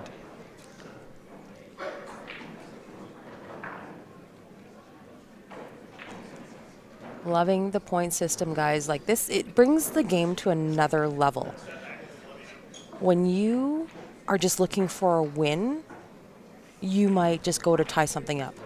But when it comes down to points and ball count, you play this table different. And it's a different pressure. Will a 10-6 tie? 10-7 ties. Oh, no. 10-7 ties.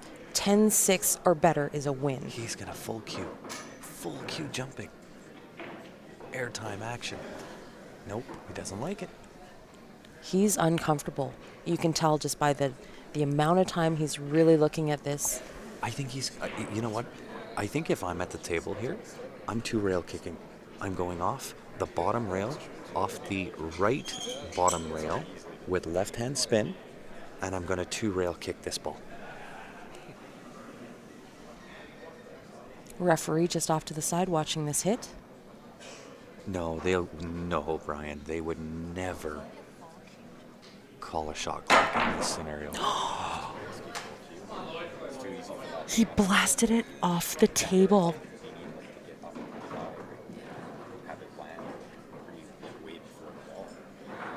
Oh my goodness. Okay, so Lloyd is going to take a quick break here.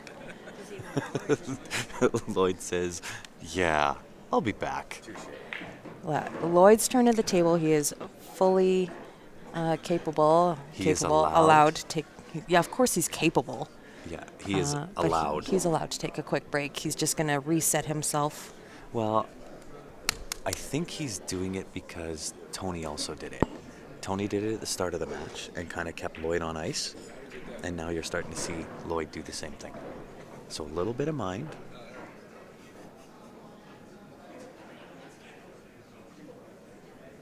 We're just going to pan over, give you a little view of what's happening here. The crowd is accumulating. So I want to actually stand up and go look and see if the one goes clean. I'll be right back. Oh, Tony's just a nervous wreck right now.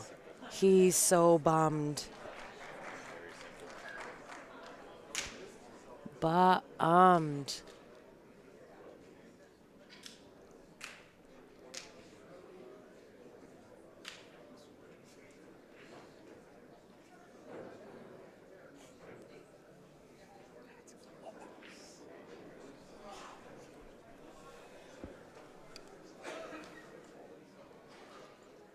Okay, so I just had to look down the barrel of that one ball, and wow, is it ever close?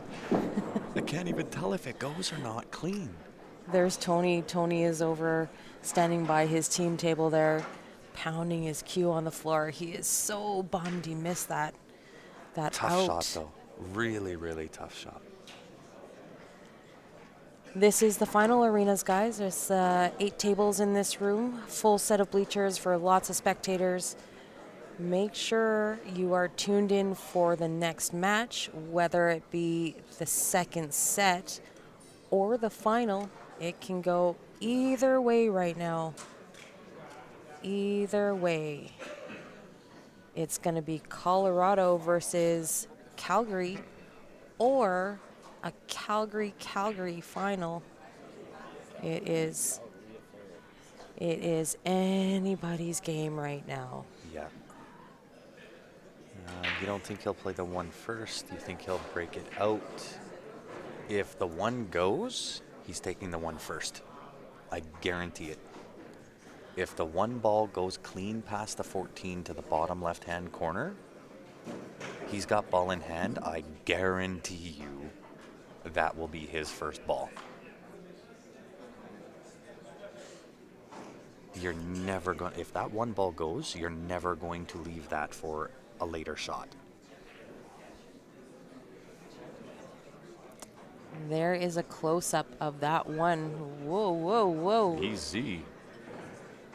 That's Ben. Ben's driving the Yeah. zoom. Yeah, that is the power of that PTZ camera that we do have, guys. It is a very, very powerful camera. Ben puts down the remote. So, Ty, if you've sent a message to our Facebook page and not had a reply yet, is because we are currently preoccupied. Yes. Grant, we'll get to your message as soon as this match is over. It looks like Lloyd has returned to the table, so we're going to get underway here again.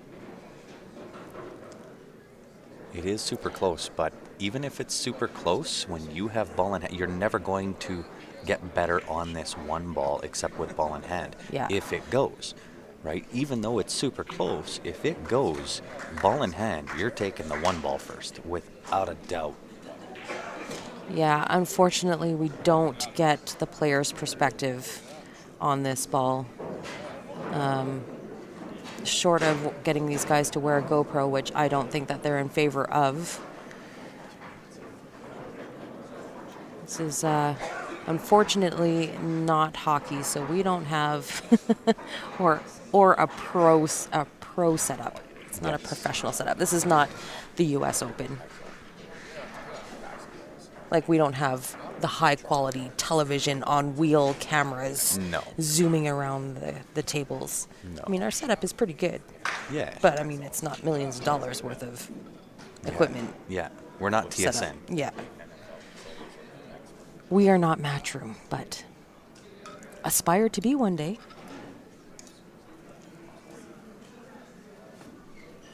So Lloyd is taking a really long look at this table.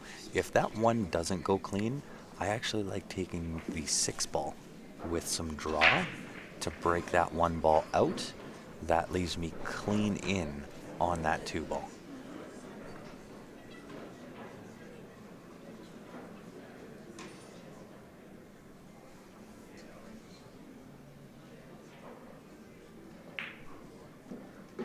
Clean as clean gets. Clean as a whistle.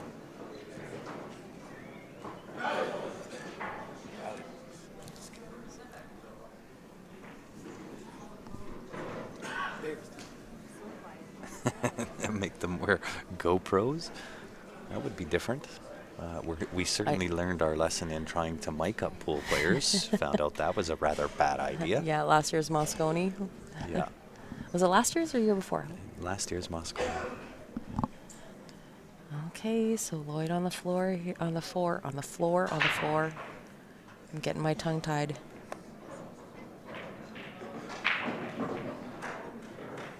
Oh, okay.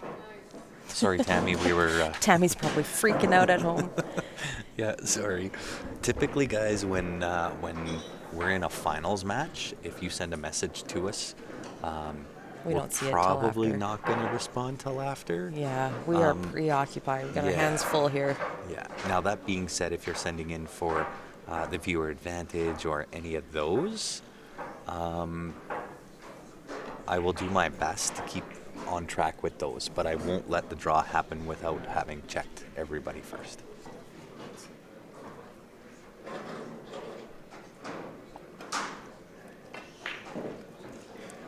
Oh, got a little bit of draw there.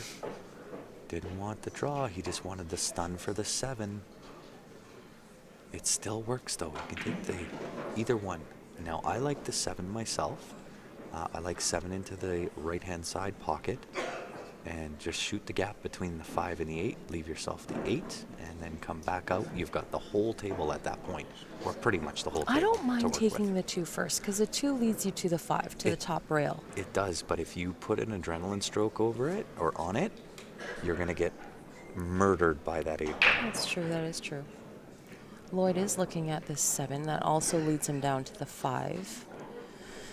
Oh, this is all shooter's preference here. It just depends on what shot you're a little bit more comfortable with. Yeah, I mean the 7's.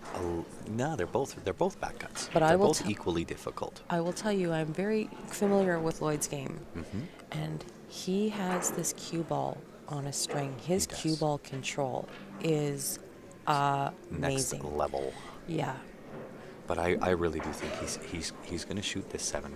I think, which is what I would do. I'm going to shoot the 7 and just draw over. Shoot the gap between the 5 and the 8. Viewers are saying 2-5-7, I don't like the 2. 7-2-5, then 8. Yeah, I don't like the 2. The 2 you can get just burned big time by the 8 ball. It is, I guess, a little bit higher risk. I mean, you always risk going into that 8 ball, getting hooked behind the 8 ball.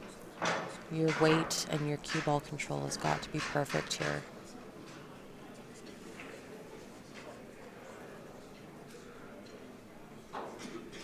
Yes, and you are correct, Shakir. 7 is a natural angle. I'm still going to touch that with some draw, though. Just to slow down the cue ball. He's jacking up slightly. Yeah. Make the ball. Just like this. Get up off that rail. Perfect. Ooh, he might have got straight. No. He might have got straight. I think he's okay there. And like we were saying before, these valley pockets are a little bit bigger, so you can cheat the pocket slightly. So he can play the inside, the outside, come off the top rail, bounce back out for the 2. He is a little bit straight, though. He is looking at this hard. Yeah. I actually like playing this forward. I do too. Forward with left-hand spin, Play- and I would overhit it. Yeah. Play to the left-hand side of the pocket. You're going to come off that top rail, bounce back out, center table for the 2. I'm going forward more than that. I'm going off 2, maybe Oh. 3 rails out. Oh, I'm I going to put a like- stroke on it. I like coming off the top rail, just going 1 rail and coming back out. But that's me, and that's just my preference because I prefer not moving that cue ball around too much. But you guys are far over my head. It depends on the angle that he's got. 1, Nice 2 2. rails. Perfect. Wow. Perfect shot. Perfect shot. And he put a little bit of a stroke on that like I thought he would. Oh, if Lloyd gets out here, that is it for hard to kill. What an amazing, The team. well-fought battle. The team is slightly deflated here.